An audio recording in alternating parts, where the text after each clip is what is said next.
So hello guys, good morning. कैसे हो आप सब? आपका एक बार फिर से स्वागत है आपके अपने चैनल आई विल पर, जिसमें कि हम कर रहे थे विजन आईएएस की टेस्ट सीरीज। और आज हम आ जाते हैं अपने नेक्स्ट डे के जो भी क्वेश्चंस है उन पे, और हमारा ये पार्ट सेकंड होने वाला है। हम कर रहे थे कौन सा क्वेश्चन कर रहे थे, हम कौन सा क्वेश्चन पेपर कर रहे थे? 12th पेपर कर रहे थे। ठीक है, ये है हमारा हिस्ट्री का पेपर, और सब सभी को पता है फर्स्ट पार्ट में करवा चुकी हूँ, ये हमारा आ जाता है सेकंड पार्ट। ठीक है, तो चलिए जल्दी जल्दी से स्टार्ट करते हैं। आपको वीडियो अच्छी लगे लाइक कर लेना, चैनल को सब्सक्राइब भी कर लेना, और कर सकते हो तो अपने फ्रेंड्स में शेयर भी कर देना। ठीक है, इसके अलावा आप सभी को पता है जो आप पीडीएफ के बारे में बोल रहे थे, पीडीएफ का लिंक आपको कहाँ पे मिलेगा? डिस्क्रिप्शन बॉक्स में मिलेगा। ठीक है, पीडीएफ का लिंक आपको कहाँ पे मिलेगा? डिस्क्रिप्शन बॉक्स में मिलेगा। और क्या नाम लेते हैं, पीडीएफ आपको डिस्क्रिप्शन बॉक्स में मिलेगी। और डिस्क्रिप्शन बॉक्स में भी किसका लिंक मिलेगा? टेलीग्राम का लिंक मिलेगा। टेलीग्राम में हम डेली बेसिस पे या फिर जब भी टेस्ट खत्म हो जाता है उसके बाद जो है पीडीएफ वो अपलोड करते हैं। ठीक है, तो आपको वहां से इसका लिंक मिलेगा जो भी पीडीएफ के बारे में पूछ रहे थे। और दूसरी चीज, जैसा मैंने आप सभी को बताया, हमारी एक और सीरीज स्टार्ट हो रही है। वो कौन सी है? Revise series. कौन सी है? Revise series. ठीक है, रिवाइज सीरीज में हम क्या करेंगे? थ्रू क्वेश्चन जितने भी बेसिक बुक्स हैं उसको कंप्लीट करेंगे। ये तो टेस्ट है, इसके थ्रू करते हैं, लेकिन इसमें सारी चीजें कंप्लीट नहीं हो पाती, तो हम रिवाइज सीरीज के थ्रू क्या करेंगे? जितने भी बेसिक बुक्स हैं उनको कंप्लीट करेंगे। वो कहाँ पे होंगी? वो हमारे ऐप पे होंगी। कहाँ पे होंगी? वो हमारे ऐप पे होंगी। तो आप हमारे ऐप में जाके वो जो सीरीज है उसको देख सकते हो। ठीक है, ध्यान रखना। और इसमें क्या होंगे? थ्रू क्वेश्चंस आपकी बेसिक वो कंप्लीट करवाएंगे। तो मैंने बता दी, जैसे कि सबसे पहली सीरीज चल रही है हमारी ज्योग्राफी की सीरीज जो मैंने चलाई है। ठीक है, इसमें कितने क्वेश्चन करवाए जाएंगे? अप्रोक्स 1000+ क्वेश्चन करवाए जाएंगे। कितने? 1000+ क्वेश्चन करवाए जाएंगे बेसिक बुक से रिलेटेड। ठीक है, और साथ में मैपिंग के भी क्वेश्चन होंगे। तो यही है हमारी रिवाइज ज्योग्राफी का मेन टारगेट। ठीक है, तो रिवाइज ज्योग्राफी में जितने भी बेसिक बुक्स हैं उनको कंप्लीट करवाया जाएगा थ्रू क्वेश्चन, और ये होंगे चैप्टर वाइज क्वेश्चन। ठीक है, तो ध्यान रखना। तो जिसको भी ज्वाइन करना हो आप वहां पे ज्वाइन कर सकते हो। ठीक है, तो चलिए अभी मैंने केवल ज्योग्राफी स्टार्ट की है, अच्छा रिस्पॉन्स रहा तो और सब्जेक्ट्स भी स्टार्ट करेंगे। ठीक है, देख सकते हो आप। तो ये हमारी जो सीरीज है ये मैंने उसके बारे में बताया है। अब हम आ जाते हैं अपने क्वेश्चन के बारे में। पहला क्वेश्चन हम स्टार्ट करते हैं। पहला क्वेश्चन हमारा किसके बारे में है? मेरे ख्याल से स्क्रीन चेंज हो गई है। सबसे पहले है, what does criticality refers to in the context of nuclear reactor. बोले न्यूक्लियर रिएक्टर में क्रिटिकलिटी का क्या मतलब होता है? जल्दी बताओ भी, 4 ऑप्शन दे रखे हैं, क्रिटिकलिटी का क्या मतलब होता है? तो देखो, क्रिटिकलिटी का मतलब होता है, अभी गुजरात के काकरापार जो न्यूक्लियर पावर प्लांट था, काकरापार न्यूक्लियर पावर प्लांट जो वहां पे बना था, वहां उसने क्रिटिकलिटी हासिल की है। ठीक है, ये प्रेशराइज्ड हैवी वाटर रिएक्टर है। ठीक है, इसने क्रिटिकलिटी हासिल की है। First indigenous pressurised heavy water reactor है ये। ठीक है, तो क्रिटिकलिटी का मतलब होता है ऐसा पॉइंट जहां से न्यूक्लियर रिएक्टर जो है self sustain chain reaction start कर देता है, उसको बोलते हैं क्रिटिकलिटी। बहुत इंपॉर्टेंट है, सेल्फ सस्टेन चेन रिएक्शन जहां से न्यूक्लियर रिएक्टर का स्टार्ट हो जाता है उसको बोलते हैं क्रिटिकलिटी। गुजरात के काकरापार न्यूक्लियर पावर प्लांट ने स्टार्ट किया। प्रेशराइज्ड हैवी वाटर रिएक्टर है। प्रेशराइज्ड हैवी वाटर रिएक्टर में हम क्या क्या यूज होता है? फ्यूल में क्या यूज होता है? यूरेनियम। फ्यूल में क्या यूज होता है? यूरेनियम। और क्या नाम लेते हैं, इसमें कूलेंट की तरह क्या यूज होता है? वो D2O, मतलब हैवी वाटर का इसमें यूज होता है एज अ कूलेंट। ठीक है, तो ध्यान रखना। तो यही है हमारा कुछ कुछ क्रिटिकलिटी के बारे में। तो क्वेश्चन नंबर 51 हो जाता है कंप्लीट। आ जाते हैं नेक्स्ट क्वेश्चन पे। नेक्स्ट है हमारा किसके बारे में? चैल्कोलिथिक पीरियड के बारे में। चैल्कोलिथिक पीरियड के बारे में क्या सही नहीं है? ठीक है, नहीं बताना है। सबसे पहले बोल रहे हैं, black and red ware was the widely prevalent pottery in this period. बोल रहे हैं कि ब्लैक और रेड वेयर जो थी वाइडली प्रेवलेंट पोट्री थी इस पीरियड में। तो आप सभी को पता होगा, बिल्कुल भी black and red ware pottery भी थी यहाँ पे। मल्टी कलर पोट्री यहाँ पे, मतलब या फिर बोल सकते हो पॉलीक्रोम पोट्री यहाँ पे मिली यूज होती थी। और ओकरे कलर पोट्री भी यहाँ पे यूज होती थी, ओकरे कलर पोट्री। ठीक है, multi colour, ochre colour, black and red ware. और लेकिन एक और चीज ध्यान रखना, यहाँ पे किससे बनी होती थी ये पोट्री? व्हील मेड पोट्री थी। इसका इसका करेक्टरिस्टिक फीचर है व्हील मेड पोट्री, मतलब व्हील पे बनाई जाती थी ये पोट्री। व्हील मेड पोट्री थी, ये इसका सिग्निफिकेंट फीचर है। ठीक है, तो व्हील मेड पोट्री यहाँ पे बनती थी। सेकंड बोल रहे, people in this period new the art of spinning and weaving. बिल्कुल भी स्पिनिंग वीविंग सब कुछ जानते थे। इसके अलावा डोमेस्टिकेशन ऑफ एनिमल्स भी करते थे। एग्रीकल्चर भी की जाती थी यहाँ पे। ठीक है, एग्रीकल्चर भी की जाती थी, तो सारे काम करते थे। और मेनली सोसाइटी यहाँ की कैसी थी? रूरल सोसाइटी थी। कैसी थी? रूरल सोसाइटी थी, ध्यान रखना। तो ये भी सही है। थर्ड बोल रहे हैं, it's so very low infant mortality which was unique for pre historic period. बोल रहे हैं कि यहाँ पे लो इन्फेंट मोर्टेलिटी थी। तो एक चीज पता होनी चाहिए कि भाई यहाँ पे एक मतलब एक जगह पे है ना, यहाँ पे बहुत सारे इन्फेंट्स को दफनाया गया था। तो ऐसे मतलब उनकी बॉडीज के वो मिले हैं, स्केलेटल्स मिले हैं, तो ऐसा नहीं था वहां पे। मतलब इतनी सारी चीजें होने के बाद भी वहां पे हाई इन्फेंट मोर्टेलिटी थी, ऐसा मतलब वहां पे क्योंकि बहुत सारे बच्चे एक साथ के, तो इसका मतलब हाई इन्फेंट मोर्टेलिटी होती होगी, तभी ऐसा हुआ होगा। तो ये स्टेटमेंट है। मास दफना रखे थे, मास में दफना रखे थे बहुत सारे बच्चे, तो वैसा था। ठीक है, तो नहीं, यहाँ पे हाई इन्फेंट मोर्टेलिटी होती थी स्पीड में। ठीक है, तो ये स्टेटमेंट रॉन्ग है, तो सी स्टेटमेंट रॉन्ग है।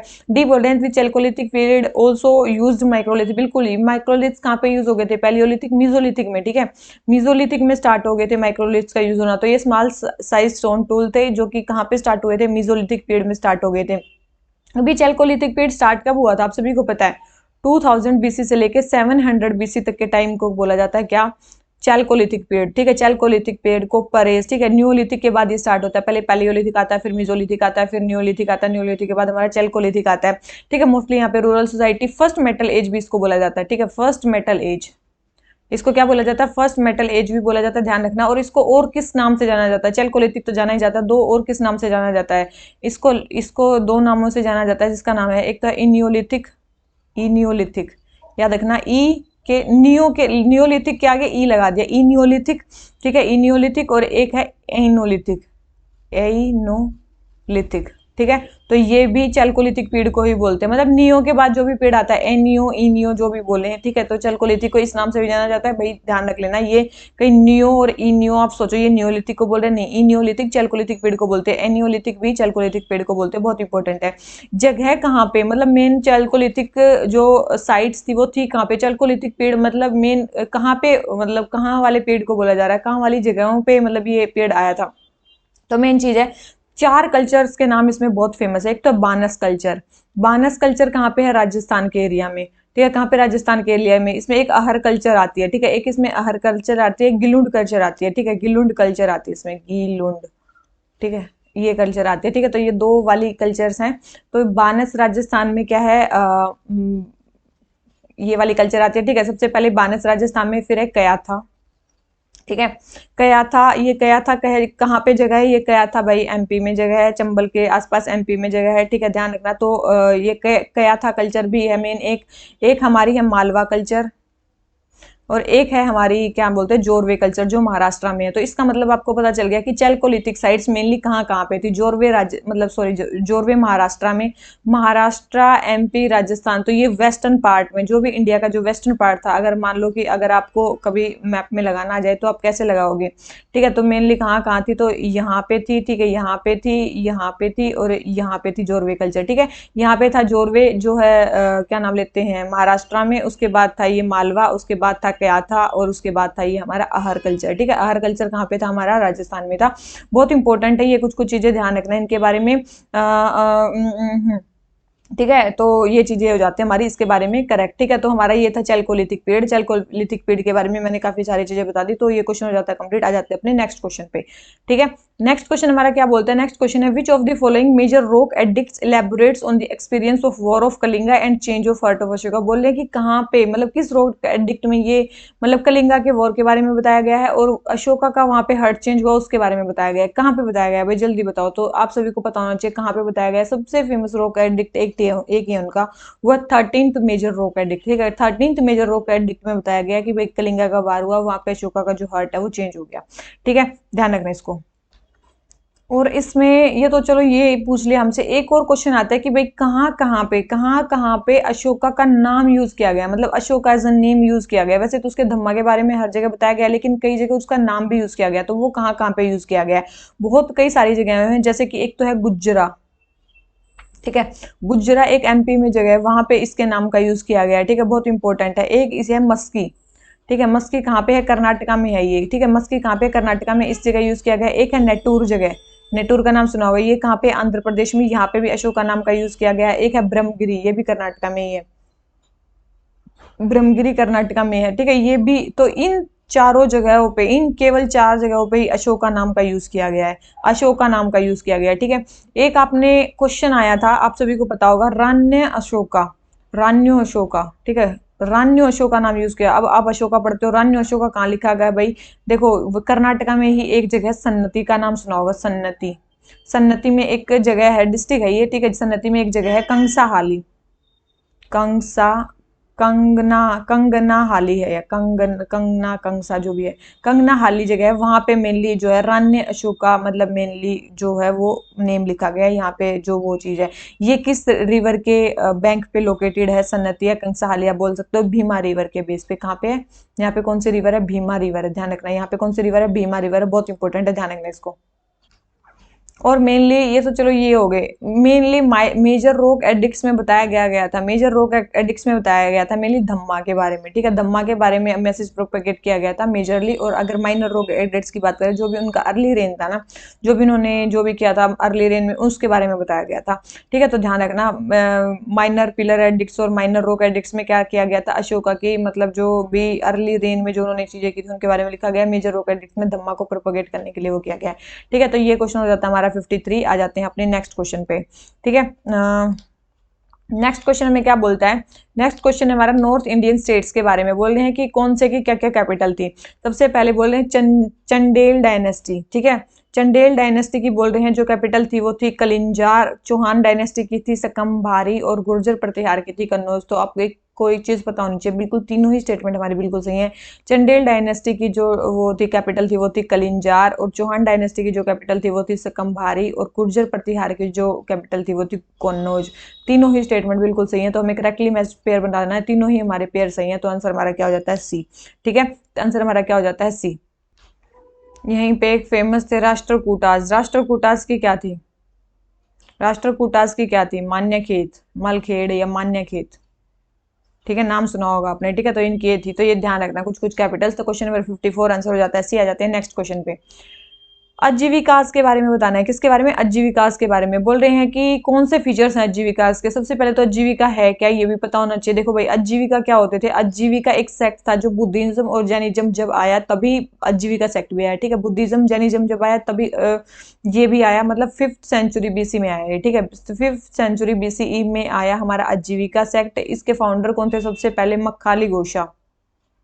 क्या थे? मक्खाली गोशाला, गोशाला, ठीक है, मक्खाली गोशाला इनके फाउंडर थे। आजीविका सेक्ट था, 5th सेंचुरी बीसी में आया था, मतलब जैनिज्म बुद्धिज्म के कंटेम्प्रेरी में ही ये आया था, ठीक है। इस फाउंडर को ये जो फाउंडर थे मतलब जो भी थे मतलब महावीर, इस अगर बोला जाए भाई कि जो मक्खाली गोशाला थे वो महावीर के कंटेम्प्रेरी थे, गौतम बुद्धा के कंटेम्प्रेरी थे, तो बिल्कुल सही लिखोगे आप, बिल्कुल हाँ उन्हीं के कंटेम्प्रेरी थे, ठीक है। आ जाएगा कभी क्वेश्चन।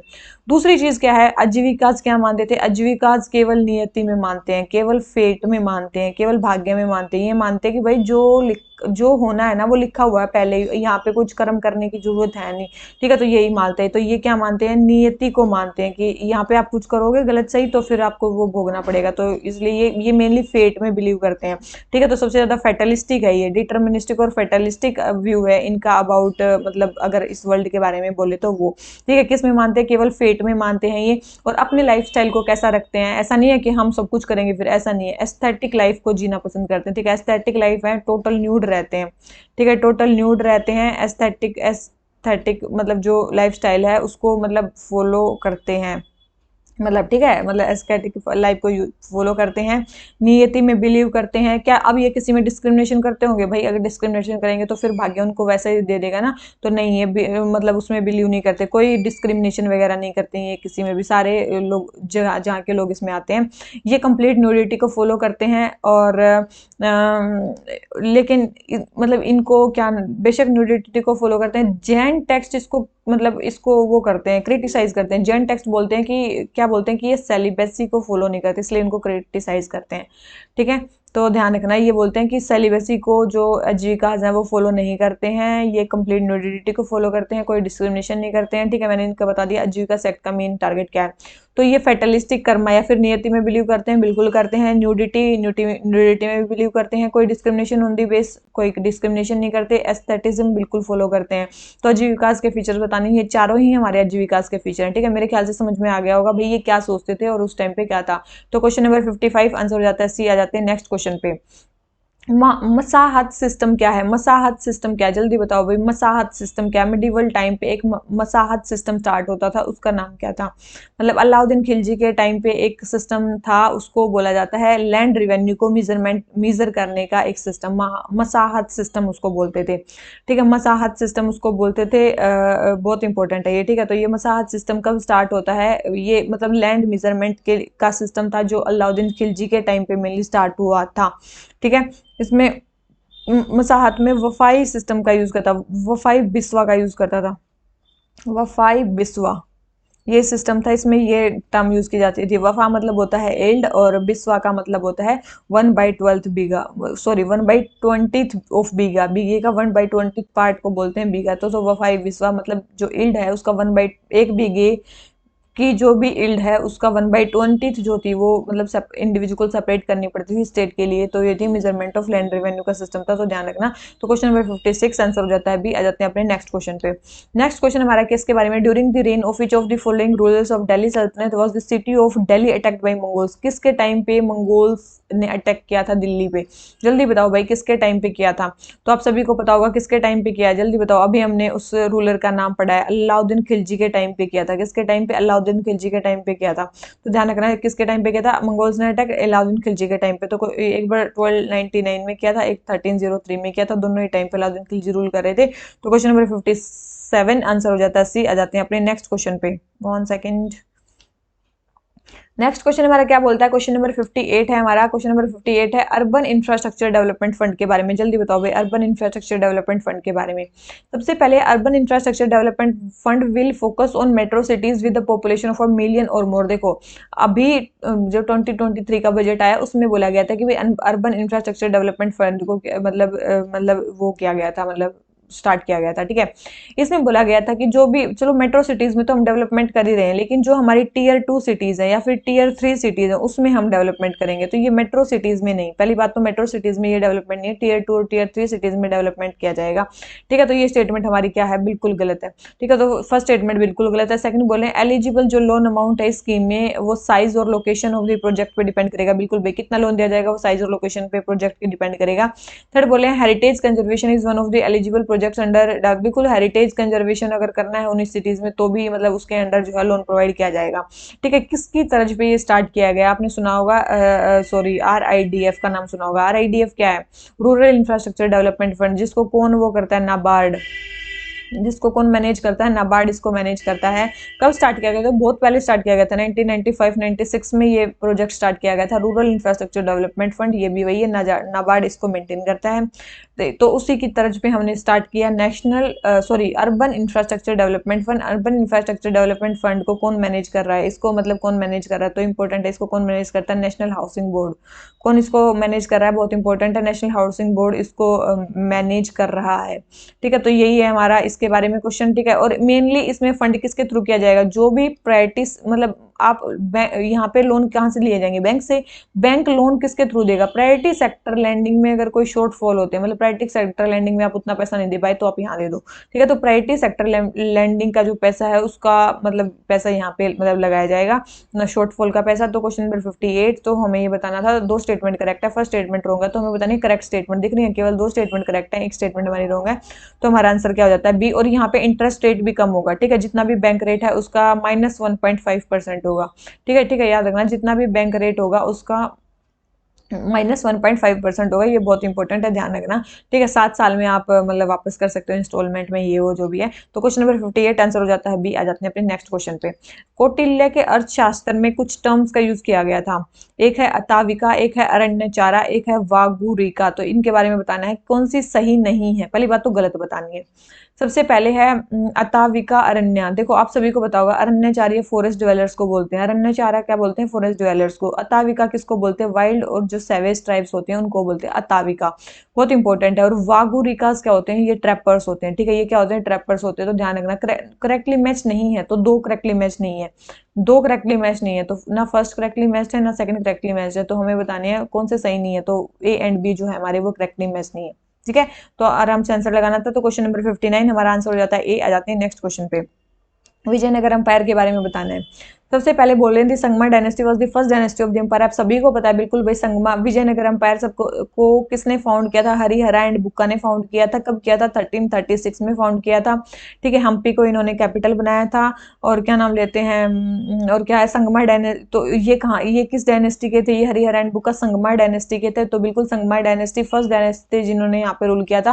टोटल 4 डायनेस्टियों ने यहाँ पे रूल किया। संगमा डायनेस्टी थी, फिर सलुवा डायनेस्टी थी, फिर तुलुवा डायनेस्टी थी, और फिर है अराविडू डायनेस्टी थी। ठीक है, अराविडू में कोई बहुत ज्यादा फेमस रूलर्स थे नहीं, थे भी तो उतना ज्यादा उनका नाम याद करने की जरूरत है नहीं। श्रीरंगा का नाम एक है कुछ फेमस, एक है श्रीरंगा त्रिवे थे कुछ, एक वेंकटा, श्रीरंगा और त्रिउमाला, ये 3 ही फेमस थे। ठीक है, इसमें थे, एक था श्रीरंगा, कुछ ज्यादा फेमस इन्होंने किया नहीं था। श्रीरंगा, तिरुमाला और तिरुमाला, श्रीरंगा और वेंकटा। ठीक है, और वेंकटा, ये 3 रूलर थे, काफी फेमस थे, जो ये अराविडू में थे। ठीक है, ये थे अराविडू में। अब डायनेस्टी में, ठीक है, अराविडू डायनेस्टी में, तुलुवा डायनेस्टी में एक फेमस रूलर थे, आप सभी को पता है, कृष्णदेवराय। कौन थे? कृष्णदेवराय, काफी फेमस रूलर थे। तुलुवा डायनेस्टी के रूलर थे कृष्णदेवराय, काफी ज्यादा फेमस थे। ठीक है, 1509 से 1526 तक इन्होंने रूल किया था। 1509 से लेके 1526 तक इन्होंने रूल किया था, बहुत इंपॉर्टेंट है। ठीक है, और इसके बाद आए थे, इसमें लास्ट रूल, इसमें मतलब जो तुलवा डायनेस्टी के लास्ट थे रमा राय। रमा राय के टाइम पे एक वो होता है, बैटल होता है, बैटल ऑफ तेलिकोटा, शायद आपने नाम सुना होगा, बैटल ऑफ तेलिकोटा, काफी फेमस है। उसके बाद तो विजय एम्पायर जो है लगभग खत्म ही हो जाता है। उसके बाद अराविड डायनेस्टी आती है, उतना ज्यादा वो कंसोलिडेट नहीं कर पाती। ठीक है, तो तेलिकोटा का जो बैटल है, जो मतलब ये सारे मिलके जिन्होंने किया था, ये कई सारों ने मिलके इन पे अटैक किया था, बीजापुर, अहमद नगर, गोलकोंडा, तो वो राम राय के टाइम पे किया था। ठीक है, ध्यान रखना, तो ये चीज है। ठीक है, सलुआ डायनेस्टी मैंने बता दिया भाई, सलुआ में कुछ ज्यादा फेमस रूलर नहीं थे, एक फेमस रूलर थे जिनका नाम था रमासिम्हा राय टू। ठीक है, नरसिम्हा राय टू, तो इसमें नरसिम्हा राय टू। ठीक है, तो ये थे इसमें फेमस रूलर सलुआ डायनेस्टी में। तो संगमा डायनेस्टी के बता दी, हरिहर एंड बुक्का। तो बिल्कुल फर्स्ट स्टेटमेंट से ये संगमा डायनेस्टी जो थी वो पहली डायनेस्टी थी। सेकंड बोल रहे हैं कृष्णदेवराय प्रोमिनेंट रूलर थे जो इस डायनेस्टी के थे। नहीं, अभी बताया कृष्णदेवराय थर्ड डायनेस्टी में आते हैं, तुलुवा डायनेस्टी में आते हैं, तो ये इस डायनेस्टी को नहीं थे, ये किसके थे? तुलुवा डायनेस्टी के थे। थर्ड बोल रहे हैं 1565 में कृष्णदेवराय की फोर्सेस जो थी वो मतलब उसने राउट कर दी, जो कंबाइंड फोर्सेस थी इनकी, एट बैटल ऑफ रगासी तंगाड़ी। अब ये चीज देखो, मैंने अभी थोड़ी देर पहले किस बैटल का नाम लिया था? तेलिकोटा बैटल का नाम लिया था, उसी बैटल का नाम है बैटल ऑफ राक्षसी तंगाड़ी। बैटल ऑफ राक्षसी तंगाड़ी भी उसी बैटल का नाम है, तेलिकोटा नाम का ही। ठीक है, तो अब भाई आपको अब ये अभी ऐसे बैटल के नाम बदल बदल के देंगे तो मैं क्या ही बोल सकती हूँ। तो उस टाइम पे कृष्णदेवराय नहीं थे, उसके उस टाइम पे कौन थे? रमाराय थे। कौन थे उस टाइम पे? रमाराय थे, बहुत इंपॉर्टेंट है, 1565 में बैटल हुआ था। तो ये स्टेटमेंट भी हमारी क्या होगी? रॉन्ग होगी। ठीक है, रॉन्ग क्यों ही पता चल गया, तो सेकंड स्टेटमेंट भी रॉन्ग है, थर्ड स्टेटमेंट भी रॉन्ग है, फर्स्ट स्टेटमेंट करेक्ट है, तो हमें बतानी करेक्ट स्टेटमेंट दिख रही है, केवल एक स्टेटमेंट इसके बारे में करेक्ट है। ठीक है, तो मेरे ख्याल से आपका ये क्वेश्चन हो जाता है कंप्लीट। ठीक है, आ जाते हैं अपने नेक्स्ट क्वेश्चन पे। नेक्स्ट क्वेश्चन हमें क्या बोलता है? क्वेश्चन नंबर 60 हो गया कंप्लीट, आ जाते हैं नेक्स्ट पे। नेक्स्ट हमारा क्वेश्चन क्या? 61। हमें बताना है क्लाइमेट चेंज के बारे में। क्लाइमेट चेंज के बारे में बटा गई का क्रेटर ये कहाँ पे देखने को मिलता है? तो ये बटागाई का क्रेटर कहाँ पे है? याद रखना, ये कहाँ पे है? रशिया में है। इंपॉर्टेंट है, बटागाई का कहाँ पे है? ये परमाफ्रोस्ट क्रेटर है, जो मतलब जिसकी थोइंग हो रही है। ठीक है, जैसे जैसे प्लेनेट वार्म हो रहा है, ये भी वो हो रहा है, तो बड़ा हो रहा है ये। ठीक है, क्रेटर और बड़ा हो रहा है। तो क्वेश्चन नंबर 61 आंसर हो गया। अभी आ जाते हैं नेक्स्ट क्वेश्चन पे। नेक्स्ट क्वेश्चन है हड़प्पन सिविलाइजेशन के बारे में। बोल रहे हैं कि हड़प्पन सिविलाइजेशन को फर्स्ट अर्बनाइजेशन बोला जाता है। ठीक है, अभी मैंने बताया ना कि Palaeolithic, mesolithic, Neolithic, Chalcolithic. Chalcolithic तक भी रूरली सोसाइटी चल रही थी। उसके बाद आ जाती है हमारी क्या? हड़प्पन सोसाइटी। हड़प्पन सोसाइटी पहला अर्बनाइजेशन यहाँ पे होता है। तो बिल्कुल हड़प्पा में क्या होता है? पहला अर्बनाइजेशन होता है। तो बोल रहे हैं कि पहला अर्बनाइजेशन मान लो हड़प्पा है, तो सेकंड अर्बनाइजेशन कब होता है? तो जल्दी बताओ भाई, ये सेकंड अर्बनाइजेशन कब हुआ होगा? अगर फर्स्ट अर्बनाइजेशन हड़प्पा है तो सेकंड अर्बनाइजेशन कहाँ हुआ होगा? जल्दी बताओ, सेकंड अर्बनाइजेशन कहाँ हुआ होगा? तो सेकंड अर्बनाइजेशन कहाँ हुआ? सेकंड अर्बनाइजेशन हुआ हमारा महाजनपद के राइज पे। कहाँ हुआ? जब महाजनपद राइज हुए तब हुआ हमारा, मतलब मेन मतलब क्या सेकंड अर्बनाइजेशन। उस टाइम पे बहुत सारे मतलब होली सेंटर्स भी बने, ट्रेड एंड कॉमर्स के सेंटर भी बने, उस टाइम पे एडमिनिस्ट्रेटिव सेंटर भी बने। ठीक है, जैसे कि होली सेंटर में आप बात करोगे कि होली सेंटर्स में क्या बना, जैसे कि वैशाली है, वो जगह वहाँ पे मतलब काफी ज्यादा फेमस होगी होली सेंटर के रूप में। ट्रेड एंड कॉमर्स के लिए तक्षशिला हो गई, उज्जैन हो गई, ये काफी फेमस हुई ट्रेड एंड कॉमर्स के लिए, अगर हम बात करें नॉर्मल एडमिनिस्ट्रेशन के लिए, मतलब पॉलिटिक्स के लिए, पॉलिटिकल एडमिनिस्ट्रेशन के लिए कौन सी ज़्यादा फेमस हुई? राजगिरे का नाम सुना होगा, चंपा का नाम सुना होगा, ठीक है, कौशाम्बी, श्रावस्ती, ये सारी मतलब ये पॉलिटिकल एडमिनिस्ट्रेशन के लिए फेमस हुई। तो बहुत सारे मतलब वो उसके लिए जो अर्बन सिटीज बन गई, ठीक है। तो सेकेंड अर्बनाइजेशन कब हुआ? जब महाजनपद राइज हुए। तो क्वेश्चन नंबर 62 हमारा आंसर हो जाता है बी। आ जाते हैं नेक्स्ट क्वेश्चन पे। नेक्स्ट क्वेश्चन हमारा किसके बारे में है? तुलघुमा और अराबा क्या है? मिडिवल पीरियड में दो टर्म यूज की जाती थी। तुलघुमा और अराबा क्या है? जल्दी बताओ भाई, अगर किसी को पता हो तो। देखो ये क्या थी, ये बाबर ने स्ट्रेटजी यूज की थी फर्स्ट पानीपत वॉर में। फर्स्ट पानीपत वॉर में बाबर ने कुछ स्ट्रेटजी यूज की थी और जिसमें वो जीत भी गए थे, ठीक है। आप सभी को पता, तुलघामा का मतलब होता है, तुलघुमा का मतलब होता है जितने भी फोर्सेज हैं उनको ऐसे टुकड़ों में बांट देना और ऐसे ऐसे हर जगह खड़ा कर देना ताकि चारों तरफ से अटैक कर सके, ठीक है। उसको बोलते हैं तुलघुमा। अराबा का मतलब क्या होता है? अराबा का मतलब होता है, मान लो कि यहाँ आपके अपोजिटर खड़े हैं सामने, ठीक है, और यहाँ आप हो, आपने क्या किया? अपने सामने कार्ट अड़ा दिए। कार्ट मतलब समझ रहे हो? पूरे जोड़ के सारे कार्ट अड़ा दिए, बुग्गी जो जिसको बोलते हो, ठीक है। तो वो सारे आगे अड़ा दिए। तो वो अड़ा दिए तो क्या हुआ? ये अपनी चीजें फायर कर रहे हैं तो उन पे तो सीधे जाके लग रही हैं और इन पे लगी नहीं रही, क्योंकि जब वो कुछ मार रहे हैं तो उनको लगी नहीं रहा। तो ये था। तो अराबा का मतलब ये था और तुलघुमा का मतलब ये था, ठीक है। तो तुलघुमा और अराबा ये दो टेक्निक्स थी जो बाबर के टाइम पे यूज की थी उन्होंने, और जो फर्स्ट पानीपत वॉर में यूज की थी। और यहीं पे एक और चीज मेन यूज हुई थी, शायद आपको याद भी होगा, बाबर के टाइम पे एक चीज गन पाउडर का यहाँ पे सबसे पहले इस्तेमाल हुआ था इंडिया में। ये गन पाउडर का यहाँ पे इस्तेमाल हुआ था। तो क्वेश्चन नंबर 63 आंसर हो जाता है बी। आ जाते हैं अपने नेक्स्ट क्वेश्चन पे। नेक्स्ट क्वेश्चन हमारा क्या बोलता है? और पहला पानीपत का वॉर किस ईयर में हुआ था? 1526 में हुआ था। 1526 में हुआ था, मेरे ख्याल से आपको याद होगा। तो आ जाते हैं अपने नेक्स्ट क्वेश्चन पे। हमें बताना है कि ग्रीक्स ने मतलब ग्रीक्स ने किसको अमित्रोचेट्स या फिर अमित्रा घाटा बोला था? मतलब अमित्रा मतलब मित्र क्या होते हैं दोस्त, अमित्र मतलब एनिमी, एनिमी का घाटा, घाटा मतलब एनिमी का मतलब जो भी उसको वो कर दे, स्लेयर ऑफ एनिमीज, ठीक है। किसको बोला था? स्लेयर। घाटा मतलब जो उनको मार दे। तो स्लेयर ऑफ एनिमीज किसको बोला था? किसको बोला गया होगा? Slayer of enemies. ग्रीक्स ने स्लेयर ऑफ एनिमीज किसको बोला था? तो आप सभी को पता होगा, बिंदुसार को बोला था। किसको बोला था? बहुत इंपॉर्टेंट है, ध्यान रखना। ग्रीक्स ने बिंदुसार को बोला था स्लेयर ऑफ एनिमीज, ठीक है, बहुत इंपॉर्टेंट है। इसने साउथ तक मतलब मैसूर तक अपने रूल को मतलब पहुंचा दिया था। किसने? किसकी बात चल रही है यहाँ पे? बिंदुसार की, ठीक है। तो क्वेश्चन नंबर 64 हमारा आंसर हो जाता है डी। आ जाते हैं अपने नेक्स्ट क्वेश्चन पे, ठीक है। नेक्स्ट क्वेश्चन हमें क्या बोलता है? नेक्स्ट क्वेश्चन हमारा क्वेश्चन नंबर 65। 65 है हमारा, किसके बारे में? हमें बताना है कि कौन से आइटम्स जो थे वो इंपोर्ट किए जाते थे मिजोपोटामिया, मतलब हड़प्पा से मिजोपोटामिया में जाते थे। ये बोल रहे हैं कि हड़प्पा से मिजोपोटामिया में क्या क्या चीज एक्सपोर्ट होती थी, यहाँ से कौन कौन सी चीजें जाती थी। तो आप सभी को पता है, लेपिस लेजुली जाती थी, पर्ल्स जाते थे, कार्नेलियन जाते थे, वूल और सिल्वर वहां से आते थे। याद रखना, वहां से आते थे। वूल और सिल्वर को हम क्या करते थे? इंपोर्ट करते थे, ठीक है। तो ये इंडिया में आते थे, ठीक है, इंपोर्ट होते थे इंडिया में, ठीक है। और वहां पे कौन क्या क्या चीजें, लेपिस, पर्ल और ये चीजें यूज होती थी, ठीक है। तो ध्यान रखना क्या क्या इंपोर्ट होता था, क्या एक्सपोर्ट होता था, ये कुछ कुछ चीजें, ठीक है। जैसे कि सिल्वर हो गया, वूल हो गया, ठीक है। तो ये सारी चीजें, गारमेंट्स हो गए, परफ्यूम्स हो गए, ठीक है। और क्या होता है? वूल, सिल्वर, और हम क्या मंगाते थे? गारमेंट्स मंगाते थे, ठीक है। लेदर की जो चीजें थी वो मंगाते थे, ठीक है। परफ्यूम्स हम मंगाते थे, ठीक है। तो ये चीज हम मंगाते थे, ये इंडिया इंपोर्ट करता था, ठीक है। और वहां पे क्या क्या चीजें आती थी ये तो हमने बता दिया भाई, लेपिस लेजुली, पर्ल्स होगी, कार्नियल्स हो गए जो भी थे, ठीक है। ये सारी चीजें यहाँ पे जाती थी। तो ये चीजें हो गया हमारी कंप्लीट। तो क्वेश्चन नंबर 65 आंसर हो गया भी। आ जाते हैं अपने नेक्स्ट क्वेश्चन पे। नेक्स्ट क्वेश्चन में क्या बोलता है हमारा है कलमकारी पेंटिंग के बारे में। कलमकारी पेंटिंग के बारे में बताओ। कलम मतलब पेन से जो पेंटिंग की जाती है। सबसे पहले श्री कलाहस्ती आंध्र प्रदेश में जो है, ये बेस्ट नोन सेंटर है कलमकारी आर्ट का। बिल्कुल सही स्टेटमेंट बोल रहे हैं कि भाई आंध्र प्रदेश में ही होती है। आपको सभी बताया कलमकारी आंध्र प्रदेश में होती है और वहां पे भी सबसे फेमस सेंटर है श्री कलाहस्ती। बोल रहे हैं in Tamil Nadu the Karuppur Kalamkari painting have received GI tag. तो ये स्टेटमेंट क्या है? ये स्टेटमेंट भी हमारी बिल्कुल सही है कि भाई करूपर कलमकारी को जीआई टैग मिला है। बिल्कुल सही स्टेटमेंट है, करूपर को जीआई टैग मिला हुआ है, ठीक है। थर्ड बोल रहे हैं हमें कि मसूलीपट्टनम जो कलमकारी है वो वाइडली इन्फ्लुएंस है पर्शियन मोटिव्स और डिजाइन से। ये स्टेटमेंट भी सही है भाई, मसूलीपट्टनम में जो कलमकारी है वो उससे फेमस है वो उससे क्या है? इन्फ्लुएंस्ड है, ठीक है। तो फर्स्ट भी सही है, सेकंड भी सही है, थर्ड भी सही है, तीनों ही सही है। और ये क्लॉथ पे बनाई जाती है, ठीक है, क्लॉथ के पैनल्स पे बनाई जाती है ये कलमकारी। ठीक है, तो ये क्वेश्चन हो जाता है हमारा कंप्लीट। क्वेश्चन नंबर 66 हमारा तीनों ही स्टेटमेंट सही है, तो हमारा आंसर क्या हो जाता है? सी, क्योंकि हमसे पूछा क्या, करेक्ट स्टेटमेंट पूछे, तो आंसर हमारा सी हो जाता है।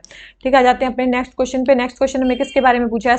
यूरोपियन स्काई शील्ड इनिशिएटिव के बारे में पूछा है। यूरोपियन स्काई शील्ड इनिशिएटिव क्या है?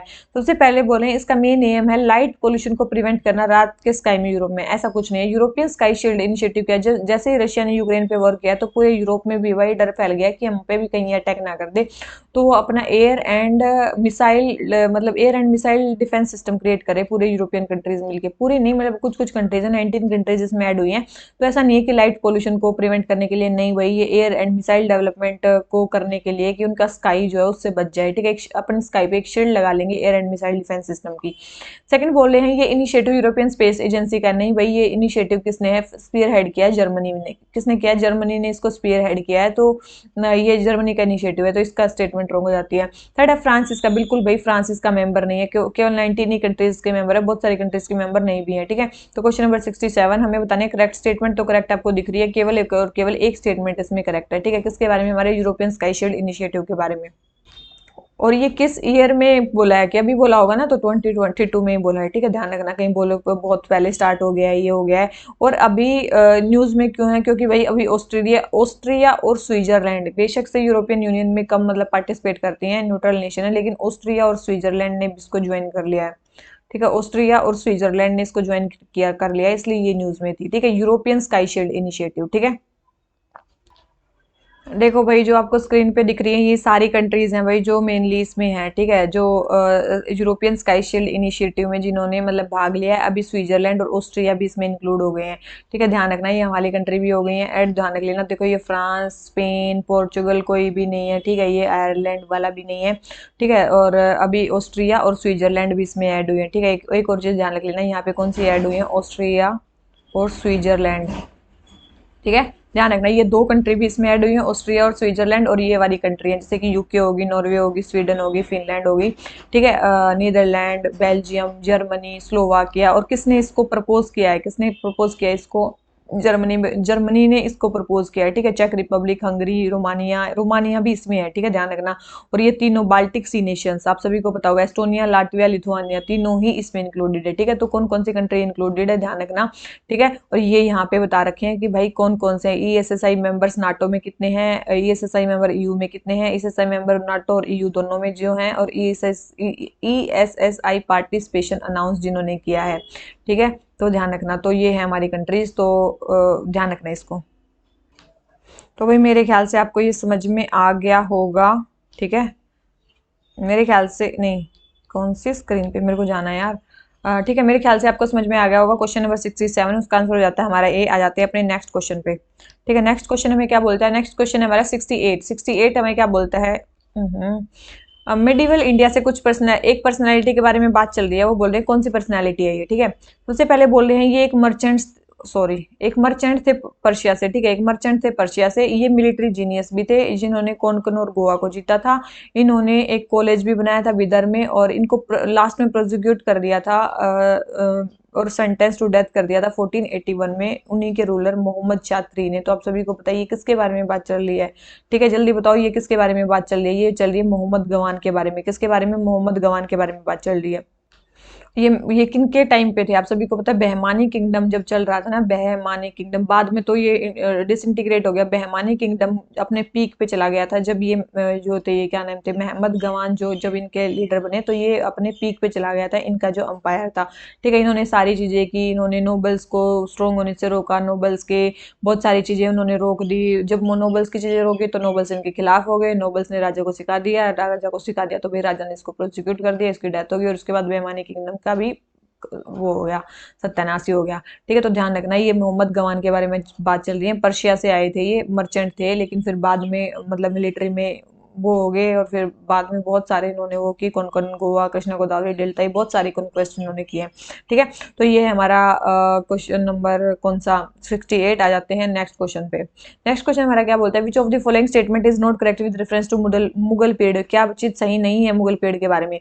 सबसे पहले the highest number of books on classical Indian music were written during Aurangzeb period. तो मेरे ख्याल से आपको ये क्वेश्चन, ये स्टेटमेंट गलत लग रही होगी। तो एक चीज ध्यान रखना, औरंगजेब बेशक से म्यूजिक को पसंद नहीं करते थे, लेकिन सबसे ज्यादा बुक्स उन्हीं के टाइम पे लिखी गई हैं, ठीक है, क्लासिकल इंडियन म्यूजिक में, तो ध्यान रखना, ठीक है। तो हाईएस्ट नंबर ऑफ बुक जो क्लासिकल इंडियन म्यूजिक पे लिखी गई हैं वो औरंगजेब के टाइम पे लिखी गई है। ये सही स्टेटमेंट है, ध्यान रखना, इसको गलत मत लगा देना। दूसरा, मुगल रूलर्स ने एक प्रैक्टिस स्टार्ट की थी झरोखा दर्शन, तो ये सभी को पता है भाई, बिल्कुल झरोखा दर्शन स्टार्ट किया था। थर्ड बोल रहे हैं मीर सैयद अली और अब्दुल समद, ये कुछ फेमस पेंटर्स थे जो हुमायूं पर्शिया से लेके आए थे। बिल्कुल पर्शिया 15 साल जब चले गए थे हुमायूं इंडिया से, तो वहां से पर्शिया पे रहते थे, तो वहां पे उनको दो, ये मीर सैयद अली और अब्दुल समद, वहां से ये कुछ पेंटर्स को लेके आए थे। बिल्कुल सही स्टेटमेंट है। थर्ड बोले Dashwant was the only Hindu painter during, क्या हो सकता है, ओनली वाली स्टेटमेंट वैसे ही गलत होती है, लेकिन ये दसवंत अकेले भी नहीं थे, तो ये स्टेटमेंट हमारी रॉन्ग है, ठीक है। ये स्टेटमेंट हमारी रॉन्ग है कि दसवंत जो थे वो अकेले मतलब हिंदू पेंटर थे, गलत स्टेटमेंट दे रखी है। दशवंत भी थे और बासवान लाल भी थे, आपने नाम सुना होगा, ये अकबर के टाइम पे थे वैसे तो, ठीक है। बासवान लाल भी थे, ठीक है, बासवान लाल थे, दसवंत थे, और भी काफी सारे, मतलब ये नहीं था केवल एक ही पेंटिंग थे, काफी सारे पेंटर्स थे उस टाइम पे, ठीक है। गोवर्धन हो गया, मिस्किन हो गया, ये भी थे, ठीक है, गोवर्धन ये भी थे, ठीक है। तो ये भी पेंटर्स के नाम है। तो केवल दशवंत अकेले नहीं थे, ये अकबर के टाइम पे थे। वैसे दशवंत किसके टाइम पे पेंटर थे? अकबर के टाइम पे, ठीक है। तो दो पेंटर्स के नाम पता चल गए, एक तो दशवंत जो अकबर के टाइम पे थे, एक आपको पता चल गया कि भाई मीर सैयद अली और अब्दुल समद किसके टाइम पे थे? हुमायूं के टाइम पे थे। किसके टाइम पे थे? हुमायूं के टाइम पे थे, ध्यान रखना। तो क्वेश्चन नंबर 69 हमारा आंसर हो जाता है डी। आ जाते हैं अपने नेक्स्ट क्वेश्चन पे। नेक्स्ट है हमारा अयोध्या के राम टेम्पल के बारे में। अच्छा भाई, ये क्वेश्चन पे आता है। सबसे पहले अयोध्या के राम टेम्पल के बारे में, सबसे पहले it has been built in Nagara style of temple architecture. देखो क्या नगाड़ा स्टाइल में ये बनाया गया? बिल्कुल भी नगाड़ा स्टाइल में बनाया गया है। दूसरी चीज, सुपर स्ट्रक्चर जो है वो राजस्थानी पिंक मार्बल स्टोन से लिया गया, बिल्कुल भाई पिंक मार्बल स्टोन जो राजस्थान से लाया गया उससे उसका सुपर स्ट्रक्चर बनाया गया है।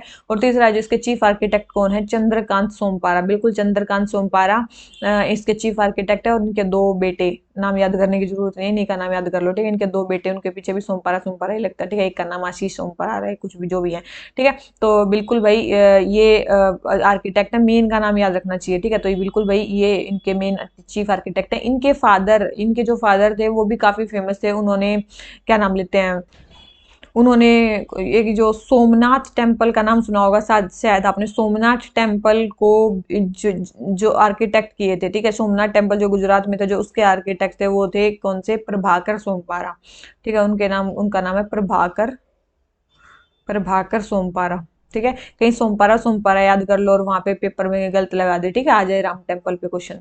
तो प्रभाकर सोमपारा थे, ठीक है, ध्यान रखना। तो प्रभाकर सोमपारा ने सोमनाथ टेम्पल बनाया था, और चंद्रकांत सोमपारा ने भी राम जन्मभूमि जो भी है उनके ये आर्किटेक्ट हैं। कौन सी कंपनी इसको बना रही है? L&T company. कौन सी बना रही है कंपनी? L&T कंपनी बना रही है। कितनी स्टोरी बिल्डिंग है ये? 3 स्टोरी बनाया जा रहा है, 3 स्टोरी बिल्डिंग है ये, ठीक है। कितने दरवाजे हैं? 44 डोर्स हैं इसमें। कितने डोर्स हैं? 44 डोर्स हैं। 392 पिलर्स हैं इसमें। कितने? 392 पिलर्स हैं। इसके अलावा इसमें 5 मंडप बनाए गए हैं, भाई ध्यान रख लेना इनको, ठीक है। 5 मंडप बनाए गए हैं। 5 मंडप कौन कौन से हैं? ठीक है, 5 मंडप कौन से हैं? एक तो नृत्य मंडप है, एक रंग मंडप है, ठीक है, एक सभा मंडप है, एक प्रार्थना सभा जो भी है, प्रार्थना मंडप मान सकते हो, एक कीर्तन है, एक कीर्तन वाला मंडप है, एक कीर्तन मंडप, ठीक है। तो 5 मंडप वहां पे बनाए गए हैं। 3 स्टोरी बिल्डिंग है। कौन बना रही है? कौन सी कंपनी बना रही है? L&T बना रही है। सोमनाथ का टेम्पल इन्होंने बनाया था, इनके फादर ने, और ये इसलिए फेमस है। चंद्रकांता सोमपारा इसके चीफ आर्किटेक्ट है। नगाड़ा स्टाइल आर्किटेक्चर में ये बनाया जा रहा है, ठीक है। कुछ कुछ चीजें मैंने आपको बता दी हैं। तो ये क्वेश्चन हो जाता है हमारा कंप्लीट। क्वेश्चन नंबर 70 आंसर हमारा क्या हो गया? सी, क्योंकि सारी स्टेटमेंट हमारी सही दे रखी है, तो आंसर हो गया सी। आ जाते हैं अपने नेक्स्ट क्वेश्चन पे।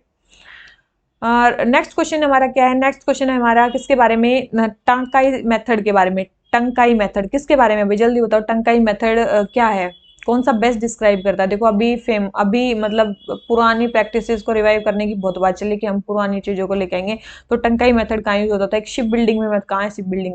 एंशियंट शिप बिल्डिंग टेक्निक थी ये टंकाई मेथड जो यूज किया जाता था। तो अभी इसको फिर से रिवाइव करने की बात करिए मिनिस्ट्री ऑफ कल्चर और क्या नाम लेते हैं, इंडियन नेवी ने आपस में MOU साइन किया कि हम इस प्रैक्टिस से शिप बनाएंगे फिर से, ठीक है, अभी बना लो। तो क्वेश्चन नंबर 71 आंसर हो जाता है डी। आ जाते हैं नेक्स्ट क्वेश्चन पे। नेक्स्ट क्वेश्चन हमारा क्या है? मजोराना जीरो मोड्स क्या है? मजोराना जीरो मोड्स क्या है? ये टर्म कहाँ यूज होती है? मोड वगैरह कहाँ यूज होता होगा? जल्दी बताओ भाई। देखो मोड वगैरह कहाँ यूज होता होगा? कंप्यूटर वगैरह में यूज होता होगा, तो यस, क्वांटम कंप्यूटिंग से रिलेटेड है ये कंसेप्ट, ठीक है। तो ये किससे रिलेटेड है? क्वांटम कंप्यूटिंग से। तो टर्म किससे रिलेटेड बतानी थी तो बतानी थी। क्वेश्चन नंबर 72 आंसर हो गया ए। आ जाते हैं नेक्स्ट क्वेश्चन पे। हमें बताना है दाग और हुलिया सिस्टम। दाग और हुलिया, भाई ये नाम याद आता ही पता होना चाहिए किसने बनाया है। ये अलाउद्दीन खिलजी के टाइम पे था, ना कि बलबन के टाइम पे। तो पहली स्टेटमेंट तो डायरेक्ट गलत हो जाती है। दाग जो घोड़ों को पहचानने के लिए मतलब जो सिस्टम यूज किया जाता है, हुलिया जो मतलब जो मिलिट्री पर्सनल्स को पहचानने के लिए।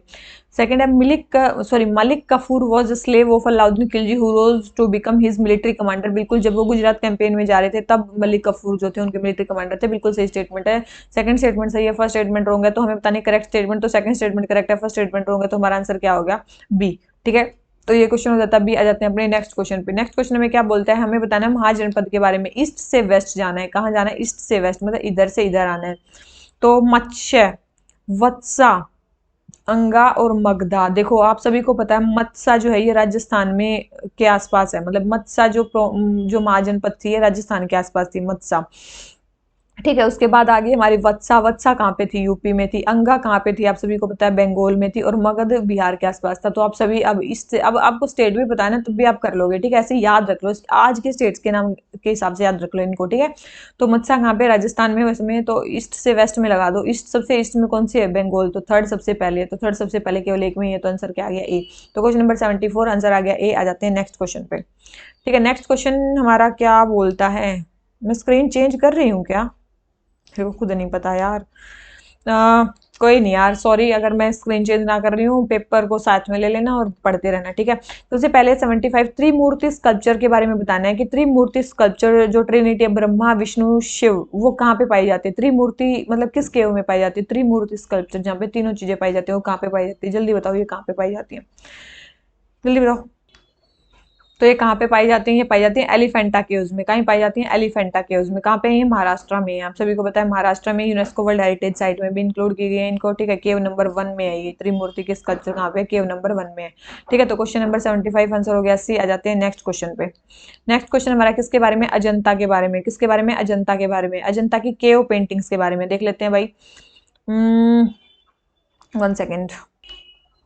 एक और चीज, आप एक काम करना, किसके बारे में ध्यान रखोगे? 1 मिनट रुको। इसके बारे में एलिफेंटा की केव्स जो हैं भाई, 7 केव्स थी। इसमें ध्यान रखना कि UNESCO world heritage site Elephanta caves. बिल्कुल भाई, यूनेस्को वर्ल्ड हेरिटेज साइट में भी आती है, बहुत इंपॉर्टेंट है। कब इंक्लूड की गई थी? कब की गई थी? 1987 में इंक्लूड की गई थी। ध्यान रखना कब इंक्लूड की गई थी? 1987 में इंक्लूड की गई थी। 7 इसमें केव्स हैं। ठीक है, ये भी मैंने बता दिया। और इनको किस नाम से जाना जाता है? इनको घरापुरी केव्स के नाम से भी जाना जाता है। और 5th से 6th सेंचुरी एडी के बीच में ये बनी थी। 5th से 6th सेंचुरी एडी के बीच में ये बनी थी। ठीक है, तो ये है हमारी किसके बारे में? थोड़ी थोड़ी एलिफेंटा केव्स के बारे में भी थोड़ा सा पता होना चाहिए। वर्ल्ड हेरिटेज साइट है कि नहीं है, कितनी केव्स हैं इसमें। ठीक है, क्योंकि आगे और भी आ रही है। अजंता के बारे में पूछ लिया तो थोड़ा सा डिफरेंस पता होना चाहिए।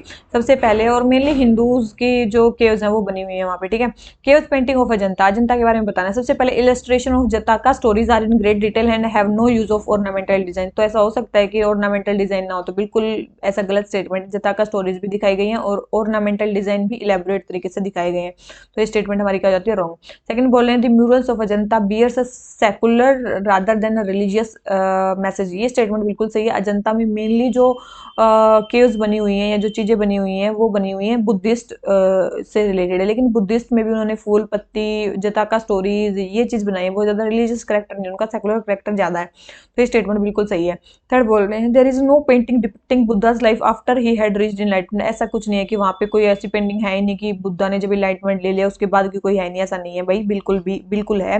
केव नंबर अगर 17 की बात करोगे, केव नंबर 17 की बात करोगे तो वहां पे बिल्कुल उसके मतलब पोस्ट लाइफ की बात की गई है, मतलब एनलाइटमेंट के बाद की बात। ठीक है, तो ये स्टेटमेंट भी हमारी रॉन्ग हो जाती है। तो first statement wrong, third statement wrong, second statement correct है। तो हमारा आंसर क्या हो जाता है?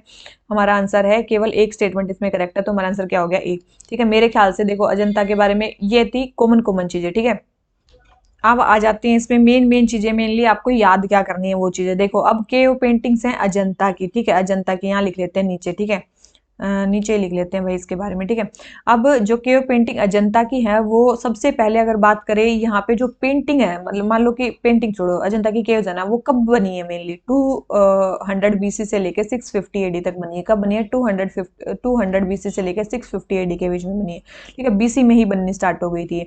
कहाँ पे बनी हुई है अजंता की गुफाएं? महाराष्ट्र में। जैसे कि वो थी ना एलिफेंटा केव्स, वो भी महाराष्ट्र में थी, वो मुंबई के एरिया में थी, ये महाराष्ट्र में। ठीक है, ये है। ठीक है, ये कौन सी कट केव है? रॉक कट केव है। ध्यान रखना, वो भी रॉक कट केव थी, ये भी रॉक कट केव है। ध्यान रखना। ये भी क्या है, रॉक कट केव है।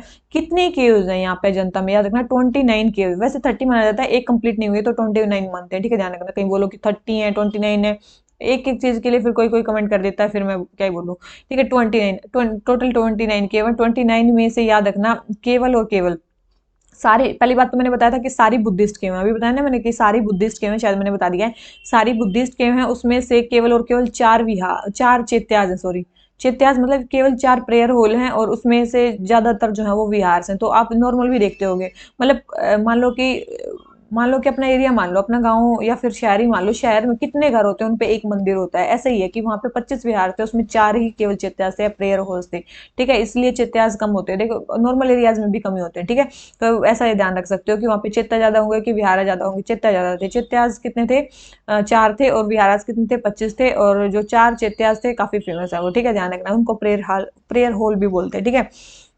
अब इन पे इंस्क्राइब किसने किया होगा, बुद्धिस्ट मॉन्क्स ने। तो मेनली इसके इन पे जो इंस्क्रिप्शन हैं वे किसके हैं, बुद्धिस्ट मॉन्क्स के हैं मेनली। मतलब किसके अंडर मेनली सबसे ज्यादा इंस्क्रिप्शन हुए थे, इंस्क्रिप्शन कहाँ पे, मतलब अजंता की गुफाओं में सबसे ज्यादा इंस्क्रिप्शन कहाँ पे हुए थे, आप सभी को पता होना चाहिए। वाका टाका किंग के टाइम पे, वाका टाका डायनेस्टी के टाइम किंग थे एक हरि सेना, उनके टाइम पे सबसे ज्यादा मतलब वहां पे इंस्क्रिप्शन हुए थे, बहुत फेमस है। यहाँ पे उनकी दीवारों पे ना फ्रिस्को पेंटिंग भी बनी हुई है। किसकी, कौन सी पेंटिंग, फ्रिस्को पेंटिंग, ठीक है। ध्यान रखना, इस पे इनकी दीवारों पे फ्रिस्को पेंटिंग भी बनी हुई है। और इनकी जो आउटलाइन है ना, ऐसे आउटलाइन वो रेड कलर से है, ठीक है। इनकी आउटलाइन किससे, रेड कलर से। और एक चीज ध्यान रखना, यहाँ पे ब्लू कलर नहीं है, ये चीज ध्यान रखना। कैसे लिखूं, ब्लू कलर, ब्लू कलर नहीं है वहां पे, मैं ब्लू कलर का यूज कर रही हूँ, लेकिन वहां पे ब्लू कलर नहीं है, याद रखना।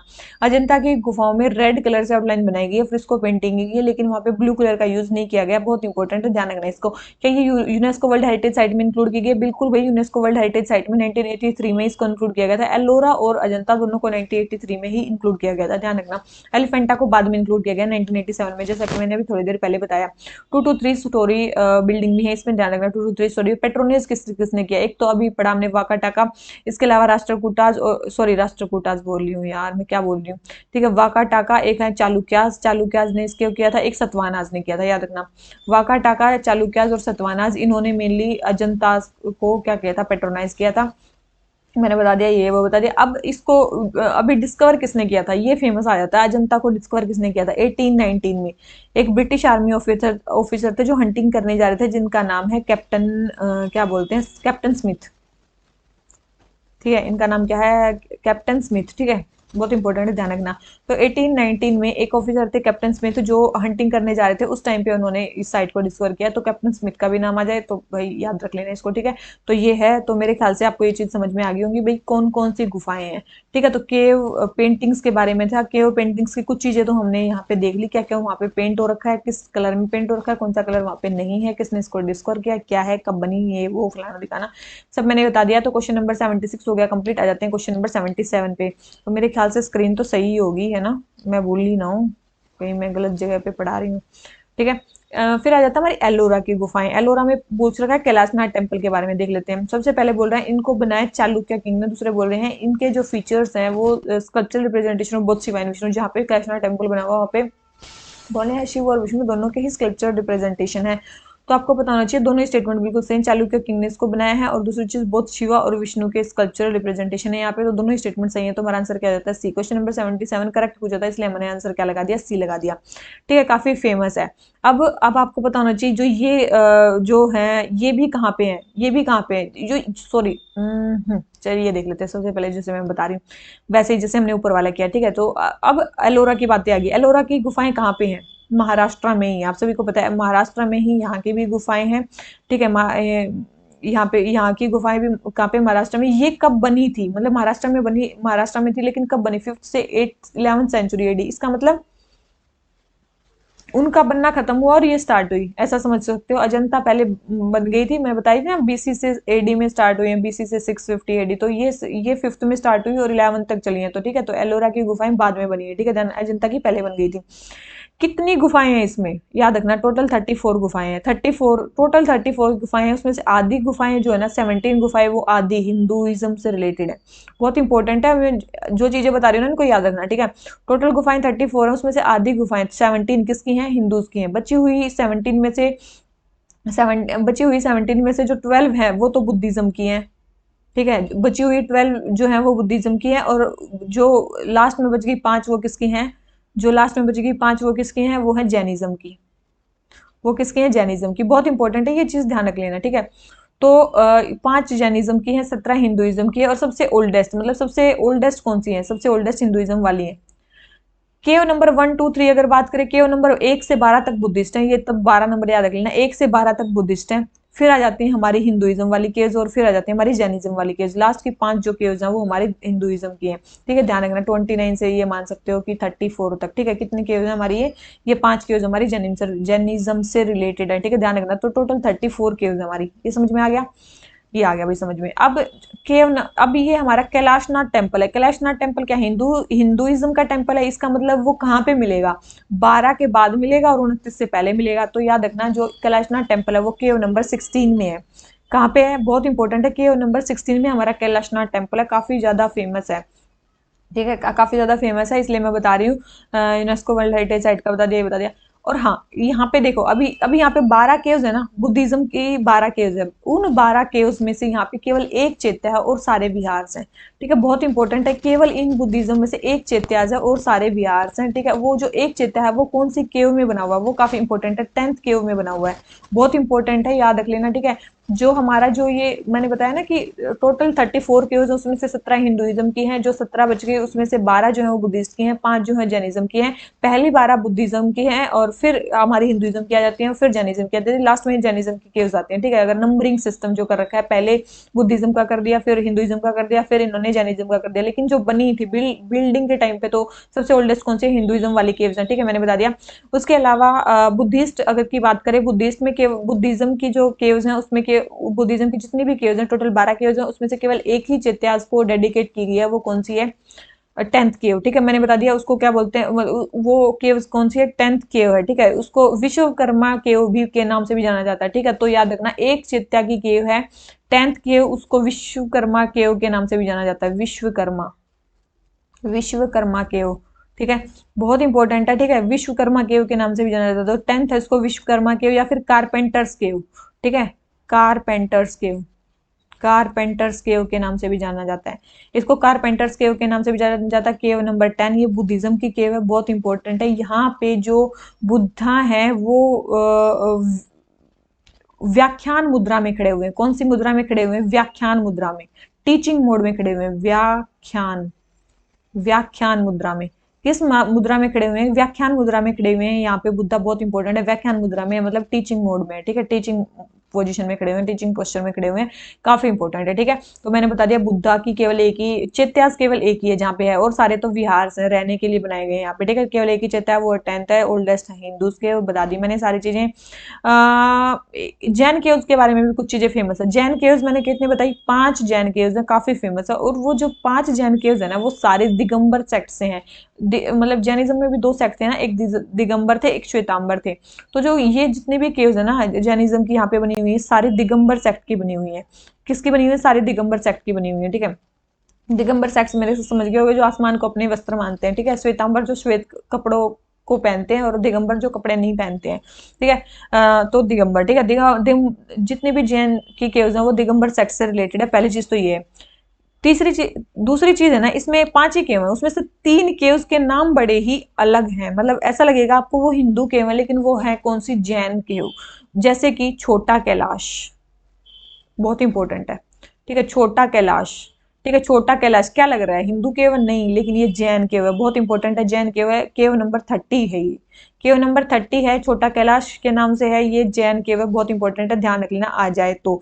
इंद्र सभा, इंद्र सभा, जब इसकी स्टडी कर रहे थे ना, मतलब अजंता केव उसकी, तो मतलब जब इस केव की स्टडी कर रहे थे तो ऐसा लगा था कि भाई ये इंद्र जैसी है, लेकिन वहां पे यक्ष थे, ठीक है। यक्ष जिसको जैन मानते हैं, तो यक्ष थे वहां पे, ठीक है। तो ये इसलिए इसका नाम पहले तो इंद्र सभा रख दिया, फिर पता चला कि ये तो जैन केव है, तो फिर नाम वही रहने दिया, ये नंबरिंग सिस्टम ऐसे कर दिया, ठीक है। तो इंद्र केव ऐसे समझ सकते हो। तो इंद्र सभा जो थी ये भी मतलब केव है, ठीक है। ये कौन से नंबर की केव है? ये 32 नंबर की केव है, बहुत इंपॉर्टेंट है, ये 32 नंबर की केव है इंद्र सभा, लेकिन ये जैन केव है, ठीक है। इसके अलावा एक और केव है जिसको नाम है, जिसको बोला जाता है जगन्नाथ सभा, जगन्नाथ सभा, ठीक है। जगन्नाथ सभा, जगन्नाथ सभा 33 नंबर की केव है, बहुत इंपॉर्टेंट है, ये भी आपको लगेगा ये हिंदू केव है लेकिन ये जैन केव है। ठीक है, 5 ही केव है जिसमें से 3 केव तो हमने पढ़ ली और बच गई जो भी हैं, ठीक है, 29 वाली और 31 वाली, ठीक है, 34 जो भी है बच गई, जो देख लेना, ठीक है, जहां से भी है।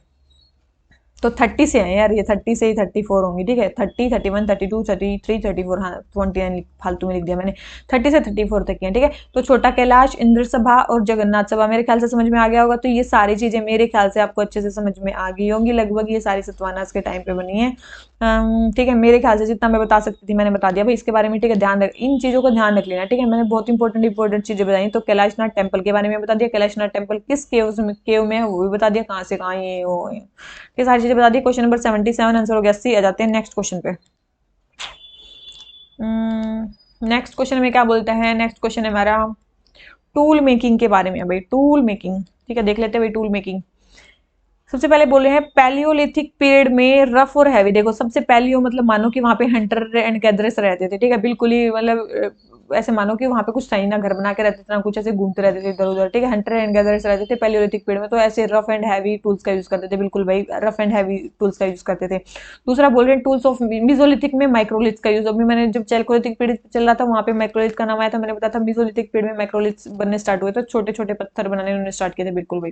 थर्ड बोल रहे हैं नियोलिथिक पीरियड में थोड़े शार्प टाइप के बनने लगे थे, बिल्कुल भाई। तो ये पूरा इवोल्यूशन है, पैलियोलिथिक में बिल्कुल ही हंटर गैदर, फिर मिजोलिथिक में थोड़े छोटे छोटे पत्थर बनाने लगे, फिर नियोलिथिक में बिल्कुल शार्प सब करने लगे, चैल्कोलिथिक में तो भाई सब कुछ स्टार्ट कर दिया उन्होंने, डोमेस्टिकेशन ये वो, रूरल सोसाइटी थी, बता दिया ना। तो क्वेश्चन नंबर 78 हमारा आंसर क्या हो जाता है सी। कितने हमें बताने करेक्ट है, करेक्ट तीनों स्टेटमेंट सही है, तो हमारा आंसर क्या होता है सी। ठीक है, आ जाते हैं अपने नेक्स्ट क्वेश्चन पे। नेक्स्ट क्वेश्चन हमारा चोला एडमिनिस्ट्रेशन के बारे में, ठीक है, चोला के बारे में देख लेते थोड़ी थोड़ी चीजें।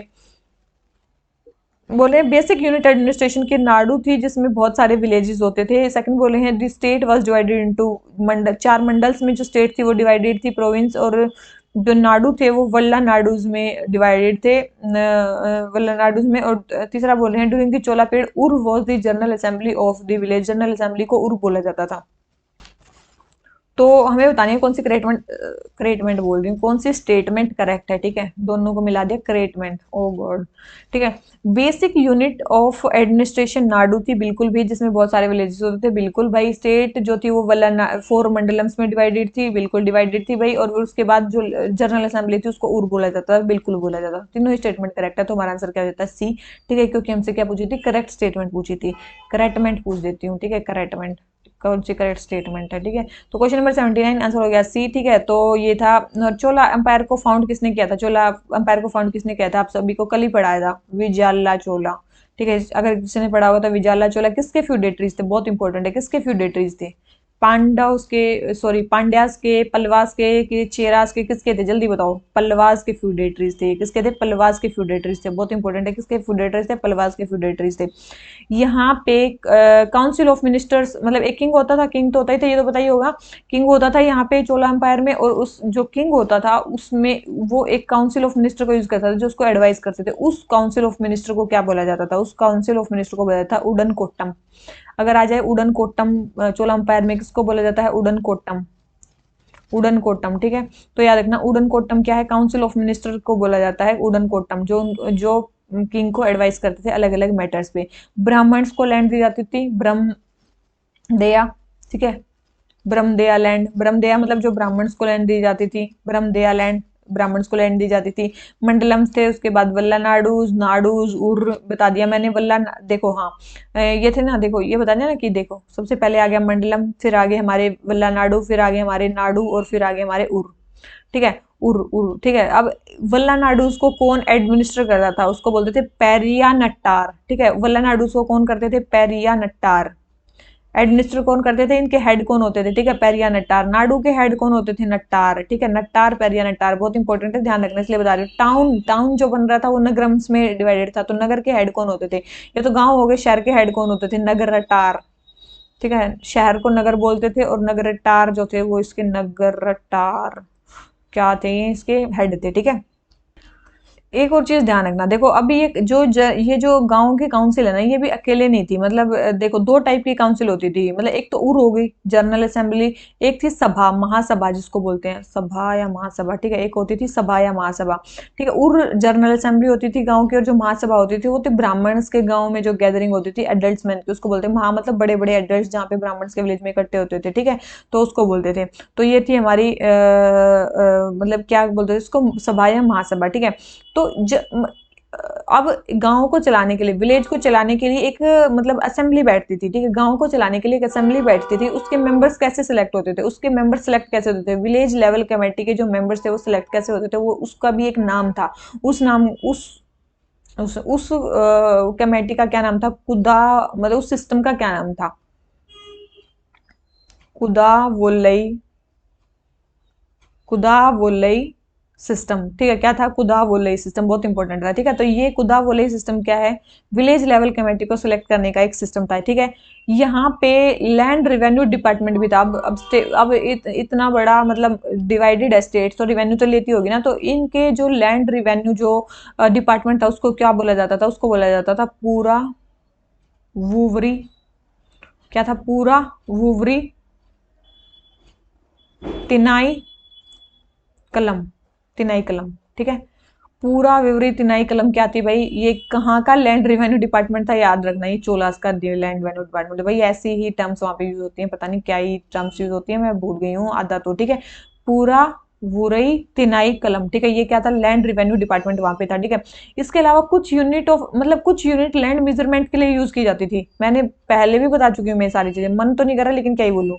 आपने सुना होगा माँ वेली, ठीक है, माँ वेली पट्टी कुली पदगम, ये सारे लैंड मेजरमेंट के तरीके थे वहां पे, ठीक है। माँ वेली पट्टी कुली पदगम, ये सारी चीजें क्या थी, लैंड मेजरमेंट के तरीके थे, ठीक है। एक और चीज, कुछ ऐसे पीजेंट्स थे जो 3 किंग्स को सर्व करते थे, उसको क्या बोला जाता, मुवेंदु, मुवेंदा वेलन, ठीक है, मुवेंदा वेलन, ठीक है। 3 किंग को सर्व करने वाले पीजेंट को, ये पिछले टेस्ट में आए हुए हैं तो मैं बता रही हूँ, ठीक है। मुवेंदा वेलन, ठीक है। पिछले साल आप पढ़ोगे तो उसमें अब ये क्वेश्चंस आए हुए हैं, तो ये तो मेरे को याद हो गए हैं, ठीक है। तो ये हो गया, ठीक है, मोवेंदा वेलम, ठीक है। तो ये हो गया हमारा क्वेश्चन कंप्लीट, क्वेश्चन नंबर 79 मेरे ख्याल से हो गया भाई आपका कंप्लीट। आ जाते हैं नेक्स्ट क्वेश्चन पे। स्कॉलर्स किससे साथ के कौन से फील्ड से एसोसिएटेड है, जल्दी बताओ भाई, कौन से फील्ड से कौन से चीज जो है वो एसोसिएटेड है। सबसे पहले चरक, मेडिसिन से एसोसिएटेड है, बिल्कुल भाई। चरक संहिता भी इन्होंने लिखी है मेडिसिन के बारे में, फादर ऑफ आयुर्वेदा भी इनको बोला जाता है। सेकंड बोले आर्यभट्ट, मैथमेटिक्स से रिलेटेड, बिल्कुल भी मैथमेटिक्स से जो है वो आर्यभट्टिका भट्टिया भी लिखी है इन्होंने, आर्यभट्टिया भी एक बुक लिखी है इन्होंने, बिल्कुल है भाई, मैथमेटिक्स से रिलेटेड है। तीसरे बोले बाणभट्ट, बाणभट्ट लिटरेचर से रिलेटेड, बिल्कुल इन्होंने हर्षचरिता लिखी थी, फेमस बुक कौन सी, हर्षचरिता, फेमस है। वराहमिर, वराहमिर क्या थे, ये तो एस्ट्रोलॉजर एस्ट्रोनॉमर दोनों ही थे, ठीक है। वराहमिर, वराहमिर एस्ट्रोलॉजर एस्ट्रोनॉमर थे, ये कोई सर्जरी वगैरह नहीं करते थे। सर्जरी के लिए फेमस कौन थे, सुश्रुत, सुश्रुत, ठीक है। सुश्रुत थे, सर्जरी के लिए काफी ज्यादा फेमस थे, उन्होंने सुश्रुत संहिता भी लिखी थी सर्जरी के बारे में, ठीक है। तो वराहमिर, वराहमिर एक एस्ट्रोलॉजर एस्ट्रोनॉमर था जिन्होंने पंच सिद्धांता भी लिखी थी, नाम सुना होगा आपने, पंच सिद्धांता, ठीक है। तो पंच सिद्धांता, ठीक है, पंच सिद्धांत इन्होंने लिखी थी। इंडियन एस्ट्रोनॉमी पे लगभग बुक थी, तो एस्ट्रोनॉमर एस्ट्रोलॉजर थे ये। तो क्वेश्चन नंबर ये फोर्थ स्टेटमेंट रॉन्ग हो जाती है। तो पहले 3 स्टेटमेंट करेक्ट है, फोर्थ स्टेटमेंट रॉन्ग है, तो हमें करेक्टली मैच्ड बताना था। करेक्टली मैच तो केवल 3 ही है, फोर्थ नहीं है, ठीक है। तो हमारा आंसर क्या हो जाता है, सी, ठीक है। मेरे ख्याल से ये वाला क्वेश्चन हो गया होगा आपका कंप्लीट। आ जाते हैं अपने नेक्स्ट क्वेश्चन पे। नेक्स्ट क्वेश्चन में क्या बोलता है, नेक्स्ट क्वेश्चन है हमारा, कौन सी कैनाल किस रूलर ने बनाई है। फिर है नहरे बिष्ट, राज भाया और उलूग खानी। तो आपको एक चीज पता होनी चाहिए, क्या पता होनी चाहिए भाई, जो नहरे बिष्ट थी वो शाहजहां ने ही बनाई थी, ठीक है। नहरे बिष्ट शाहजहां ने ही बनाई थी, ये तो बिल्कुल सही है। लेकिन जो ये राज भाया और उलूग कहानी है, ये किसने बनाई थी, फिरोज शाह तुगलक, फिरोज शाह तुगलक ने बनाई थी। किसने बनाई थी, फिरोज शाह तुगलक ने बनाई थी, ठीक है, ध्यान रखना, ये इन्होंने नहीं बनाई थी। तो रजभाया और उलुग खानी ये किसने बनाई थी, ये फिरोज शाह तुगलक ने बनाई थी। नहर बिष्ट किसने बनाई थी, शाहजहां ने बनाई थी। तो ये कैनाल किसने बनाई थी, ये पता होना चाहिए। अब पता होगा तो ही कर पाओगे। तो भाई करेक्ट स्टेटमेंट बतानी है, तो केवल एक स्टेटमेंट करेक्ट है, 2 स्टेटमेंट होंगे, तो हमारा आंसर क्या हो जाता है, ए। तो क्वेश्चन नंबर 81 आंसर हो गया ए। आ जाते हैं नेक्स्ट क्वेश्चन पे। नेक्स्ट क्वेश्चन है हमारा किसके बारे में, हम भाई ये क्वेश्चन तो काफी वैसा लग रहा है। फर्स्ट है, it is dubbed to be India's first private hill station. पहली बात तो ये इंडिया का पहला प्राइवेट हिल स्टेशन इसको बोला जाता है। It is located in Mulshi valley. कहाँ पे है? मुल्शी वैली में प्रेजेंट है, वेस्टर्न घाट्स में। दूसरी चीज, इसको कौन बना रहा है? हिंदुस्तान कंस्ट्रक्शन कंपनी बना रही है, जो किस किस लाइन पे बना रही है? यूरोपियन स्टाइल सिटी की तरह इसको डेवलप कर रही है इस हिल स्टेशन को। दूसरी चीज बोल रहे हैं, दी वर्षा गांव डैम। जो वर्षा गांव डैम है ये मुथा रिवर पे है और ये इसी हिल स्टेशन के काफी क्लोज है। तो हमें बताना है किस हिल स्टेशन की बात चल रही है। जल्दी बताओ भाई, किस हिल स्टेशन की बात चल रही है? तो ये किस हिल स्टेशन की बात चल रही है? लवासा हिल स्टेशन की बात चल रही है। कहाँ पे? पुणे के पास है ये, ठीक है। लवासा हिल स्टेशन पुणे के पास है, उस हिल स्टेशन की बात चल रही है, ध्यान रखना, ठीक है। तो ये सारे फीचर्स इसके बारे में बता दिए भाई, नहीं पता हो तो भाई अब देख लेना, ठीक है। आपने कुनूर की जगह का नाम सुना है क्या? कुनूर, कुनूर, कुनूर जगह बहुत सारे लोग जाते हैं, ठीक है। कुनूर, कुनूर भी एक हिल स्टेशन है, लेकिन ये कहाँ पे है? क्या ये महाराष्ट्र में नहीं है, तमिलनाडु में। बहुत इंपॉर्टेंट है, कुनूर एक जगह है तमिलनाडु में, ये भी एक हिल स्टेशन है। नियर नीलगिरी हिल्स का नाम सुना होगा ना, नीलगिरी हिल्स के पास ही है, ठीक है। कहाँ पे है? नीलगिरी हिल्स के पास ही है, ठीक है। तो ध्यान रखना, ये तमिलनाडु में है, कुन्नूर जगह है, काफी फेमस है। नीलगिरी चाय के लिए ये काफी फेमस है, ठीक है। और डॉल्फिन नोज का एक टाइप की जगह है, वो भी यहाँ से दिखती है। और लोज फॉल्स भी यहाँ से दिखते हैं, ठीक है। कई बार आ जाए कि भाई देखो, जैसे उसमें बोला है ना, लोज फॉल्स, लोज फॉल्स, डॉल्फिन नोज कहाँ से दिखता है, ठीक है। आ जाए ऊपर लिख के, ये ऐसी चीजें, ठीक है। तो फिर बताऊं कि कौन सी जगह है, तो भाई बता दो भाई, ठीक है। कौन सी जगह है? कुनूर, ठीक है। तो मैंने बता दिया कुनूर जगह कहाँ पे है, तमिलनाडु में। तीन चार चीजें इसके बारे में बता दी। फिर आ जाती है हमारे यरकाउद। ये यरकाउद जगह कहाँ पे? याद रखना, ये भी यरकाउद जगह भी तमिलनाडु में, ये भी तमिलनाडु का हिल स्टेशन ही है, ठीक है। यरकाउद भी एक तमिलनाडु का हिल स्टेशन ही है, काफी इंपॉर्टेंट है। शिवरॉय हिल्स में है ये। कहाँ पे है? शिवरॉय हिल्स में। ये ऊपर नीलगिरी हिल्स में था, ये शिवरॉय हिल्स में था, हिल शिवरॉय हिल्स में है, ठीक है। शिवरॉय हिल्स में है। इसको लेक फॉरेस्ट भी बोला जाता है। ये क्वेश्चन आता है कई बार, लेक फॉरेस्ट किस मतलब हिल स्टेशन को बोला जाता है? लेक फॉरेस्ट भी बोला जाता है इसको, ठीक है। लेक फॉरेस्ट भी बोला जाता है यरकाउद को, ठीक है। काफी फेमस लवा सामने देख लिया ऊपर जो भी था। फिर आ जाती है हमारी कुरुग। कुरुग को कुडागू भी बोलते हैं मेरे ख्याल से, नाम सुना होगा, कुडागू। ये तो काफी फेमस है, मतलब सोशियोलॉजी वाले स्टूडेंट्स ने कुरुग की स्टडी तो पढ़ी रखी होगी, ठीक है। ये किसके लिए, मतलब ये कॉफी के लिए काफी ज्यादा फेमस है, ध्यान रखना। कुरुग वैसे है कहाँ पे? कर्नाटका में। स्टेट कौन सी है? कर्नाटका। कुर्ग है कर्नाटका में। ये काफी ज्यादा फेमस है किसके लिए? कॉफी प्लांटेशन के लिए काफी ज्यादा फेमस है। कुर्ग अरेबिका कॉफी को जीआई टैग भी मिला हुआ है, याद रखना। कुर्ग अरेबिका कॉफी को क्या मिला हुआ है? जीआई टैग भी मिला हुआ है, ध्यान रखना इसको, ठीक है। कुर्ग अरेबिका कॉफी को जीआई टैग भी मिला हुआ है, कर्नाटका में जगह है, ये भी एक टाइप का हिल स्टेशन ही है, ध्यान रखना। तो कुर्ग ये जगह है, समझ में बता दी। ऊटी कहाँ पे है? ऊटी का नाम सुना होगा, ऊटी कहाँ पे है? जल्दी बताओ भाई, ऊटी कहाँ पे है? तमिलनाडु का एक फेमस हिल स्टेशन है, ठीक है, ऊटी तमिलनाडु में। तो ये हो गया, ठीक है। अभी बात किसके बारे में चल रही थी हमारी? लास्ट में कॉफी के बारे में, देखो, ठीक है। कॉफी से मेरे को एक चीज याद आया, चीज याद आई, क्या याद आई मेरे को? Coffee, coffee, coffee, coffee board के नाम बारे में सुना है किसी ने भाई? कॉफी बोर्ड, कॉफी बोर्ड कहाँ पे है? जल्दी बताओ भाई, कॉफी बोर्ड आपको पता है कहाँ पे है? सबसे ज्यादा कॉफी इंडिया में कौन सी स्टेट प्रोड्यूस करती है? कौन सी स्टेट प्रोड्यूस करती है? याद रखना, कर्नाटका प्रोड्यूस करती है, और कर्नाटका में ही कॉफी बोर्ड है, बेंगलोर में, ठीक है। याद रखना, बेंगलोर कर्नाटका में कॉफी बोर्ड के हेडक्वार्टर्स हैं, ठीक है। कर्नाटका बेंगलोर में कॉफी बोर्ड के हेडक्वार्टर्स हैं। किसके अंडर आती है? मिनिस्ट्री ऑफ, कॉफी बोर्ड किसके अंडर आता है? Ministry of commerce and industries के अंडर आता है। काफी ज्यादा फेमस बॉडी है, स्टैट्यूटरी बॉडी है। कब बनी थी? 1942 में बन गई थी, ठीक है। कॉफी बोर्ड कब बना था? 1942। ये सारी एक्ट से बनी है सारी body, coffee board, tea board, tobacco board. मैंने, अच्छा चलो ठीक है। ये बताओ, मैंने तो बहुत सारे बोर्ड बता दिए ना पहले ही, क्या नाम लेते हैं? तीन मेरे को चार बोर्ड के बारे में बताओ, मैंने शायद दो तीन तो बता दिए हैं। टी बोर्ड कहाँ पे है? कॉफी बोर्ड कहाँ पे है? टोबैको बोर्ड कहाँ पे है? और रबड़ बोर्ड कहाँ पे है?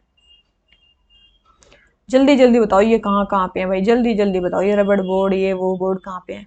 कॉफी बोर्ड अभी देखा कहाँ पे है? बेंगलोर में, ये अभी तो बताने की जरूरत नहीं है। टी बोर्ड कहाँ पे है? कोलकाता में है, काफी इंपॉर्टेंट है। टी बोर्ड कहाँ पे है? कलकत्ता में, काफी इंपॉर्टेंट है। कब बना था? इसके बाद ही बना था, मतलब 1953 में बना था ये। सबसे पहले कॉफी बोर्ड ही बनाया ये 1942 में, ठीक है। फिर ये 53 में बना टी बोर्ड, ठीक है। उसके बाद आता हमारा टबाको बोर्ड। टबाको बोर्ड के हेडक्वार्टर पिछले टेस्ट में करवाए हैं, कहाँ पे है? गुंटूर आंध्र प्रदेश में। कहाँ पे है? गुंटूर आंध्र प्रदेश में। कब बना? 1976 में बना है, काफी इंपॉर्टेंट है। तो टबाको बोर्ड के हेडक्वार्टर कहाँ पे? गुंटूर आंध्र प्रदेश में है। और ये क्या नाम लेते हैं, कहाँ पे? 1976 में। रबड़ बोर्ड के हेडक्वार्टर कहाँ पे? रबड़ बोर्ड कब बना है? 1947 में बना है। कब बना है? 1947 में बना है। इसके हेडक्वार्टर कहाँ पे? बहुत इंपॉर्टेंट, रबड़ के हेडक्वार्टर शायद आपको नहीं पता होंगे, बताओ कहाँ पे? कोट्टयम केरला में है। ये क्वेश्चन आ भी चुका है पहले भाई, ठीक है, कहीं ऐसे ही मेरे को बेवकूफ समझ रहे हो कि पागलों की तरह पढ़ा रही है, कुछ भी नहीं भाई, समझ याद रख लेना, ये सारे हेडक्वार्टर्स आ चुके हैं। कहाँ पे हैं इनके हेडक्वार्टर्स? अब की बार ये भी पूछ सकते हैं कि भाई ये बने कब कब है, उसको सीक्वेंस में लगाओ। अब लगाने आ गया फिर क्या बोलोगे? हाँ भाई ये तो टीचर्स पता है क्या बोल देंगे, अरे ये तो आपको प्रीवियस ईयर क्वेश्चन करके जाने थे ना। करके कैसे जाने थे वो तो वही अभी इसके सीक्वेंस भी याद कर लो, ठीक है, कुछ तो याद करो। तो 4-5 वर्ड मेरे ख्याल से आपको याद हो गए हैं भाई, इनको मत भूलना आप, ठीक है, भगवान की कृपा रखना अपने पे, मत भूलना इसको। और और कुछ नहीं भाई, नेक्स्ट क्वेश्चन पे आ जाते हैं। ठीक है, तो क्वेश्चन नंबर 82 हमारा आंसर हो जाता है सी। आ जाते हैं नेक्स्ट क्वेश्चन पे। नेक्स्ट क्वेश्चन में क्या बोलता है, हमें बताना जूट फार्मिंग के बारे में। ठीक है भाई, जूट फार्मिंग देख लेते हैं। इंडिया वर्ल्ड का लार्जेस्ट प्रोड्यूसर जूट का, सभी को पता है भाई, इंडिया जूट का सबसे लार्जेस्ट प्रोड्यूसर, लेकिन एक्सपोर्टर नहीं है, ध्यान रखना। एक्सपोर्ट केवल 7% करता है इंडिया वर्ल्ड का। देखो सबसे ज्यादा जूट इंडिया में प्रोड्यूस होता है, उसके बाद बांग्लादेश में प्रोड्यूस होता है, उसके बाद चाइना में प्रोड्यूस होता है, ठीक है, उसके बाद बांग्लादेश, उसके बाद चाइना। लेकिन सबसे ज्यादा एक्सपोर्ट कौन करता है? बांग्लादेश। मतलब 50% से भी ज्यादा, वर्ल्ड का 50% से भी ज्यादा जो वो है, क्या नाम लेते हैं, एक्सपोर्ट से जूट के, वो बांग्लादेश करता है। ठीक है, काफी फेमस है, ध्यान रखना। तो कहीं बोल दे इंडिया वर्ल्ड का लार्जेस्ट प्रोड्यूसर और एक्सपोर्टर भी है, नहीं भाई, एक्सपोर्टर नहीं है, केवल प्रोड्यूसर है। सेकंड बोले under jute packaging material act 1987 the government has made it mandatory the packaging जो 100% शुगर। देखो पहली बात तो पूरा ही बोल दिया, बहुत एक्सट्रीम स्टेटमेंट है, 100% शुगर बैग्स बोल दिया, नहीं 100%, मतलब अभी क्या है कि 100% जो हमारे फूड ग्रेन्स है और 20% जो शुगर है वो किस में ऐड हो, किस में पैक होगी? जूट बैग्स में पैक होगी। ठीक है, तो ये स्टेटमेंट हमारी क्या हो जाती है? रॉन्ग हो जाती है। तीसरा बोले मेजर जूट प्रोड्यूसिंग स्टेट जो है वेस्ट बंगाल, बिहार, उड़ीसा, बिल्कुल ये मेजर जूट प्रोड्यूसिंग स्टेट है, बिल्कुल सही है। तो करेक्ट स्टेटमेंट बतानी है, तो दो स्टेटमेंट करेक्ट है, एक स्टेटमेंट हमारी रॉन्ग है, तो हमारा आंसर क्या हो जाता है? बी। ठीक है, मेजर अगर जूट प्रोड्यूसिंग स्टेट्स की बात करें, ये मान लो इंडिया है। अगर आपको मान लो कि मैप बनाना आ जाए, ठीक है, ये अरे मैं क्या बना रही हूँ, मैं भूल गई हूँ मैप। ठीक है, ये ऐसे ही होता है ना भाई, जैसे भी है, ठीक है, ये बांग्लादेश मान लेना, जैसा भी है, ठीक है, गंदा सा। तो ये मैप जो भी है बहुत ही बेकार बनाया है, लेकिन कोई बात नहीं। ठीक है, मेनली मैं बता रही हूँ कि जूट कहाँ पे प्रोड्यूस होता है, अगर आपको मैप बनाना चाहिए तो कहाँ पे होता है? मेनली ईस्टर्न और नॉर्थ ईस्ट इंडिया में प्रोड्यूस होता है जूट, याद रखना, ईस्ट और नॉर्थ ईस्ट। ईस्ट में ये बिहार वाला एरिया आ जाता है, ये वाला एरिया आंध्र प्रदेश वाला, ये तेलंगाना वाला, ठीक है, ये वाला एरिया आ जाता है, ठीक है, और ये बंगाल वाला एरिया आ जाता है। उसके बाद इधर इधर जाके, इधर इधर जाके, इधर इधर जाके, ठीक है, ये वाला एरिया आ जाता है। ठीक है, तो ये वाले एरिया में मेनली क्या होता है? जूट प्रोड्यूस होता है, ध्यान रखना। ये मैंने ये बताया कि भाई यहाँ यहाँ पे जूट प्रोड्यूस होता है, ठीक है, ये मैं सोच रही क्या बना दिया, ठीक है, जूट प्रोड्यूसिंग स्टेट्स हैं या जूट प्रोड्यूसिंग एरिया है इंडिया का, ठीक है, यहाँ पे मेनली जूट प्रोड्यूस होता है। ठीक है, केवल 7% हम एक्सपोर्ट करते हैं, मैक्सिमम हम प्रोड्यूस करते हैं। ठीक है, ये सारी चीजें मैंने बता दी। इसके अलावा एक और चीज ध्यान रखना है, एक और चीज क्या ध्यान रखनी है, जूट बोर्ड कहाँ होगा? जल्दी बताओ भाई, जूट बोर्ड, अब ये यहाँ पे प्रोड्यूस होता है तो जूट बोर्ड होगा कहाँ? जूट बोर्ड ऑफ इंडिया कहाँ पे है? Sorry, jute board of India नहीं है, नेशनल जूट बोर्ड है, सॉरी, नेशनल जूट बोर्ड है।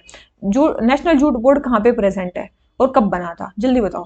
नेशनल जूट बोर्ड एक्ट आया था 2008 में, तभी स्टैट्यूटरी बॉडी बना था।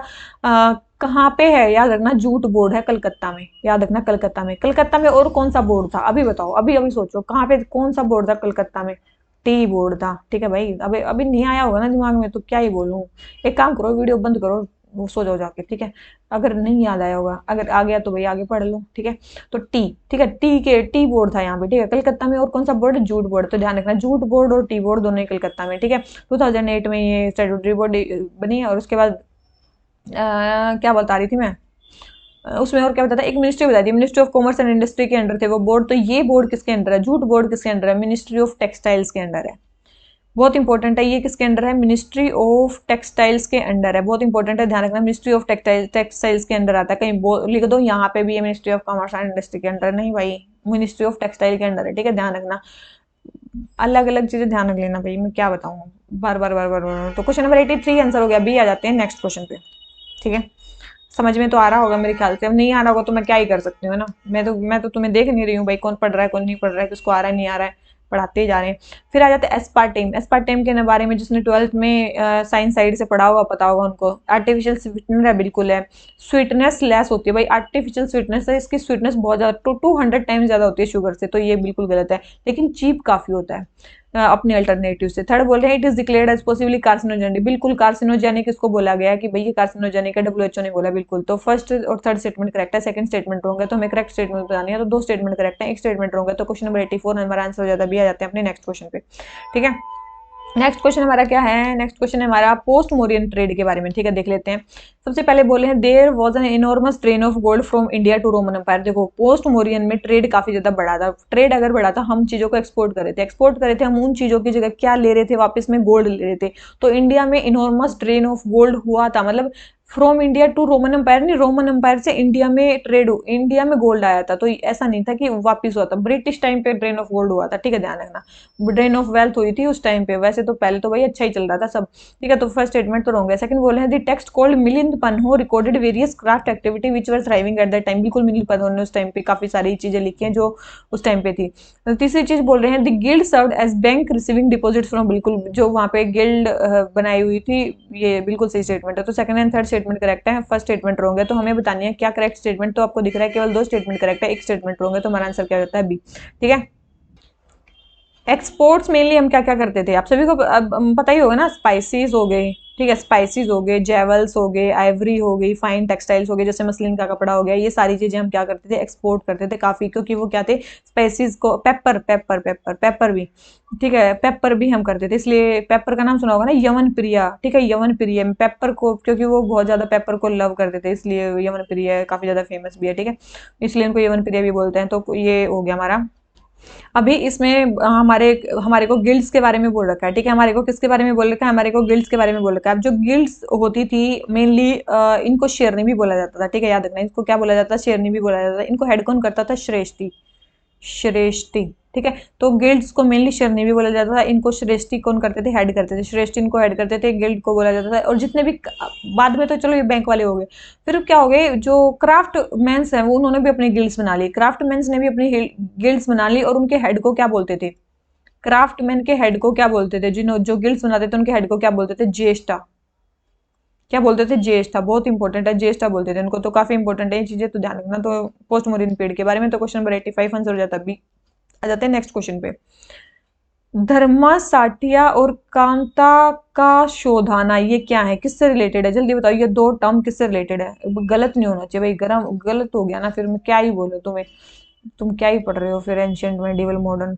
जल्दी बताओ क्या होते थे, जल्दी बताओ ये क्या होते थे, जस्टिस डिलीवरी सिस्टम होता था मौर्य के अंडर, धर्म साठिया और कांता का शोधाना ये थे, ठीक है। धर्म साठिया ये थे सिविल लॉ के अंडर जो करते थे, और ये क्रिमिनल लॉ के अंडर जो करते थे, लॉ एंड ऑर्डर को मेंटेन करने के लिए जो चीज किया जाते थे वे कोर्ट बैठते थे, ठीक है। तो ये सिविल कोर्ट, क्रिमिनल कोर्ट, ऐसे याद रख सकते हो, ठीक है, सिविल कोर्ट, क्रिमिनल कोर्ट। और यहाँ पे जो मतलब सुप्रीम कोर्ट के चीफ जस्टिस होते थे यहाँ पे, वो कौन होते थे, मतलब उनको क्या बोला जाता था, धर्माधिकारीन, क्या बोला जाता था, धर्माधिकारीन, ठीक है, धर्माधिकारीन, ठीक है। ये क्या होते थे, जज होते थे सबसे फेमस, और डिस्ट्रिक्ट मतलब चीफ, जो मान लो कि सुप्रीम कोर्ट के जज हो गए वैसे होते थे, ठीक है, मेजर जज के।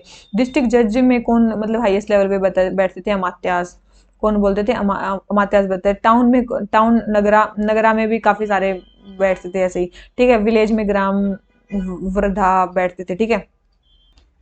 अब बोलोगे नगर में नहीं बताया, अब बोलोगे नगर में नहीं बताया, भाई नगर में क्या है, व्यवहारिका महामंत्र, ठीक है, व्यवहारिका महामंत्र, तो ध्यान रखना। तो यही थे नगर में, ठीक है, ये सारी चीजें थी। अब एक और चीज देखो, ये किसके बारे में बात चल रही है, पहली बात तो मोरियन टाइम के बारे में बात चल रही है। मोरियन टाइम कब से कब तक था, आप सभी को पता है, 322 से 185 बीसी के टाइम पे था, बीसी के टाइम पे था, ठीक है। ये उसके टाइम पे था, उस टाइम पे जो एडमिनिस्ट्रेशन था वो किस किस में बता था, सबसे बड़े ऑफिसर्स होते थे रजूकाज, उसके नीचे जो काम करते थे वो थे युक्ताज, ठीक है, उसके नीचे ग्रामीणी जो विलेज को वो करते थे। डिसेंट्रलाइज एडमिनिस्ट्रेशन होता था जनपद में, मतलब मेन जो बड़ा बटा हुआ था एडमिनिस्ट्रेशन, और डिस्ट्रिक्ट में विश्वास होते थे, ठीक है, डिस्ट्रिक्ट को हेड करते थे विश्वास, डिस्ट्रिक्ट को हेड कौन करते थे, विश्वास, विश्वास, विश्वास, भाई यही है बस, ठीक है। तो क्वेश्चन नंबर 86 आंसर हो जाता है बी, कुछ ज्यादा नहीं है, तो इतना ही याद कर लो आप, ठीक है। बहुत ज्यादा ना, मैं पिछली बार बता बता के वो हो गई हूँ, बच्चे बोलने लगे कि मैम हम भूल जाते हैं, इतना मत बताओ, थोड़ा कम बताओ कि हम थोड़ा बहुत याद कर सके, याद कर सको तो इतने करो, ठीक है। तो क्वेश्चन नंबर 86 हमारा आंसर हो जाता है बी। आ जाते हैं नेक्स्ट क्वेश्चन पे। नेक्स्ट क्वेश्चन में क्या बोलता है, हमें ये बुक और राइटर के बारे में, ठीक है। कुछ बुक दे रखी है, कुछ राइटर दे रखे हैं, जल्दी बताओ। संगीत रत्नाकर सारंग देव इन्होंने लिखी है। प्रहलाद भक्ति विजयम किसने लिखी है, त्यागराज ने लिखी है। क्या त्यागराज ने लिखी है, जल्दी बताओ, क्या त्यागराज ने, बिल्कुल त्यागराज ने लिखी है। और किताब नौरस किसने लिखी है, इब्राहिम आदिल शाह ने लिखी है। बिल्कुल सही स्टेटमेंट है, तीनों स्टेटमेंट करेक्ट है, तो हमारा आंसर क्या होता है, सी, ठीक है। करेक्टली मैच बताना था, आंसर हो गया सी। आ जाते हैं नेक्स्ट क्वेश्चन पे, ठीक है, इतनी याद कर लो पहले तुम। आ जाते हैं क्वेश्चन नंबर 88 पे। फिर है निगार खाना एक पेंटिंग वर्कशॉप थी जो हुमायूं ने मतलब सेटअप की थी। तो आप सभी को बताया आज आज हुमायूं के 2 पेंटर्स के नाम बता दो भाई मेरे को, मैं मान जाऊंगी उसको। जो जो अभी नाम बता देगा ना, जो हमने थोड़ी देर पहले किए थे, 2 पेंटर्स के नाम क्या क्या थे, ठीक है जल्दी बताओ, सोचो क्या क्या नाम थे उनके। सोच लिया होगा मेरे ख्याल से, इतनी देर थोड़ी ना लगती सोचने में। नहीं आ रहे हैं ना तो क्या ही बोलूं मैं, ठीक है। निगार खाना बिल्कुल पेंटिंग वर्कशॉप थी जो हुमायूं ने की थी। ये फेमस पेंटर्स बिल्कुल क्या नाम लेते हैं, the prince of house of Timur, जो princes of house of Timur एक फेमस पेंटिंग थी जिसमें successive members of Mughal dynasty के पोर्ट्रेट बने हुए हैं बिल्कुल। तो दोनों ही स्टेटमेंट सही है, हमारी दोनों स्टेटमेंट सही है, तो हमारा आंसर क्या हो गया, सी, बिल्कुल सही सही स्टेटमेंट सही है। 2 पेंटर्स हुमायूं लेके आए थे, अब्दुल समद और कौन से थे, मीर सैयद अली, मेरे ख्याल से नाम भी भूले हो गया आप, ठीक है। अब्दुल समद और मीर सैयद अली, ठीक है, मीर सैयद अली, ठीक है, पर्शिया से लेके आए थे, मैंने थोड़ी देर पहले बताया था, ठीक है। तो ये और निगार खाना इन्होंने बताया था, अपनी लाइब्रेरी में बनाया था। एक बार बताओ तस्वीर खाना किसने बनाया था, ये तो चलो ये तो इनके पेंटर हो गए। तस्वीर खाना किसने बनाया था, निगार खाना इन्होंने बनाया, तस्वीर खाना किसने बनाया, तस्वीर खाना, निगार खाना इन्होंने बनाया, तस्वीर खाना किसने बनाया, याद रखना ये आर्टिस्टिक स्टूडियो था जो किसने बनाया था, अकबर ने बनाया था। किसने बनाया था, अकबर ने बनाया था। अकबर के टाइम के फेमस पेंटर आज हमने एक का नाम पढ़ा है, दसवंत, एक का नाम है जशवंत, दसवंत तो हमने पढ़ा था, जशवंत, बासवान, बासवान दासवान नहीं, ये बासवान है, ठीक है, केसू। ये फेमस पेंटर्स थे किसके टाइम पे, अकबर के टाइम पे, ठीक है, ध्यान रखना। अकबर के टाइम पे कुछ फेमस पेंटर्स के मैंने नाम बता दिए, हुमायूं के टाइम के बता दिए, औरंगजेब के टाइम पे तो उतना ज्यादा नहीं था, ठीक है। क्या नाम लेते हैं, जो पेंटिंग्स थी वो जैनिथ पे कहाँ किसके टाइम पे पहुंची होंगी, जैनिथ पे, मतलब कि भाई पेंटिंग तो भाई पूरी 100% बढ़िया बन रही है, माशाल्लाह बन रही है। कौन कहाँ किस टाइम पे बन रही होंगी, जल्दी बताओ कहाँ पे बनी होंगी, जहांगीर के टाइम पे बन रही होंगी। किसके टाइम पे बन रही होंगी, जहांगीर के टाइम पे, ठीक है। तो जैनिथ पे जो गया था ना पेंटिंग्स का जो टाइम पीरियड था, वो जहांगीर के टाइम पे सबसे ज्यादा था। यहाँ पे नेचुरलिस्टिक पेंटिंग्स का मेनली यूज किया जाता था। यहाँ पे जहांगीर के टाइम पे फेमस जो पेंटर्स थे वो थे उस्ताद मंसूर, एक तो थे उस्ताद मंसूर और एक थे अब्दुल हसन। कौन से थे, अब्दुल हसन। तो ये फेमस पेंटर्स थे किसके टाइम पे, जहांगीर के टाइम पे, ठीक है। शाहजहां, शाहजहां ना देखो ये जो थे जहांगीर थे बहुत सारे नेचुरलिस्टिक पेंटिंग थी इनकी। फिर जो जो शाहजहां थे ना वो बहुत ज्यादा वैसे आर्टिफिशियल एलिमेंट्स को यूरोपियन जो पेंटिंग्स थे उससे ज्यादा काफी इंस्पायर थे, आर्टिफिशियल एलिमेंट्स का उन्होंने काफी ज्यादा यूज किया। गोल्ड और सिल्वर मतलब पेंटिंग में, मतलब गोल्ड और सिल्वर के थ्रेडिंग का मतलब इन्होंने काफी ज्यादा इंक्रीज कर दिया, ठीक है। तो ये थे शाहजहां, तो ध्यान रखना। तो यही थे मेजर, तो मैंने बता दिया आपको सारे। तो क्वेश्चन नंबर 88 हमारा आंसर हो जाता है सी। आ जाते हैं नेक्स्ट क्वेश्चन पे। वैसे तो बताना तो केवल 2 ही चीजें थी। आ जाते हैं क्वेश्चन नंबर 89 पे। 89 हमें बताना है पैलियोलिथिक पीरियड के बारे में। पैलियोलिथिक की साइट्स कौन सी है, आज ही हमने एक साइट, आज आज ना एक काम करो, एक साइट हटा दो इसमें से और मैं आपको और उसका आंसर लगा दो, वही है इसका आंसर, ठीक है। आज मैंने एक इसमें से हटा सकते हो आप, ठीक है, इतना ज्ञान है आपको। आप इसमें से एक साइड हटाओ जल्दी जल्दी से। कौन सी साइड हटाई आपने, मेरे ख्याल से जोरवे इन महाराष्ट्र हटाई होगी। जोरवे कल्चर मैंने बताई थी, ये साइट कहाँ पे है, चैल्कोलिथिक साइट है। ये कौन सी साइट है, चैल्कोलिथिक साइट है। मेरे ख्याल से आपने सही कर दिया होगा आंसर, नहीं कर दिया होगा तो मेरी उम्मीदों पे आपने पानी फेर दिया होगा। आप क्या ही बताऊं, छोड़ो। 4th स्टेटमेंट रॉन्ग, तो और सारी स्टेटमेंट जो है वो याद रखना, ये सारी ही हमारी पैलियोलिथिक एज की हैं, ठीक है। शिवालिक हिल नॉर्थ इंडिया में, आदमगढ़ हिल नर्मदा में, और अतिराम पक्कम जो है नियर चेन्नई, ये सारी ही क्या है, एंशियंट हिस्ट्री की साइट है।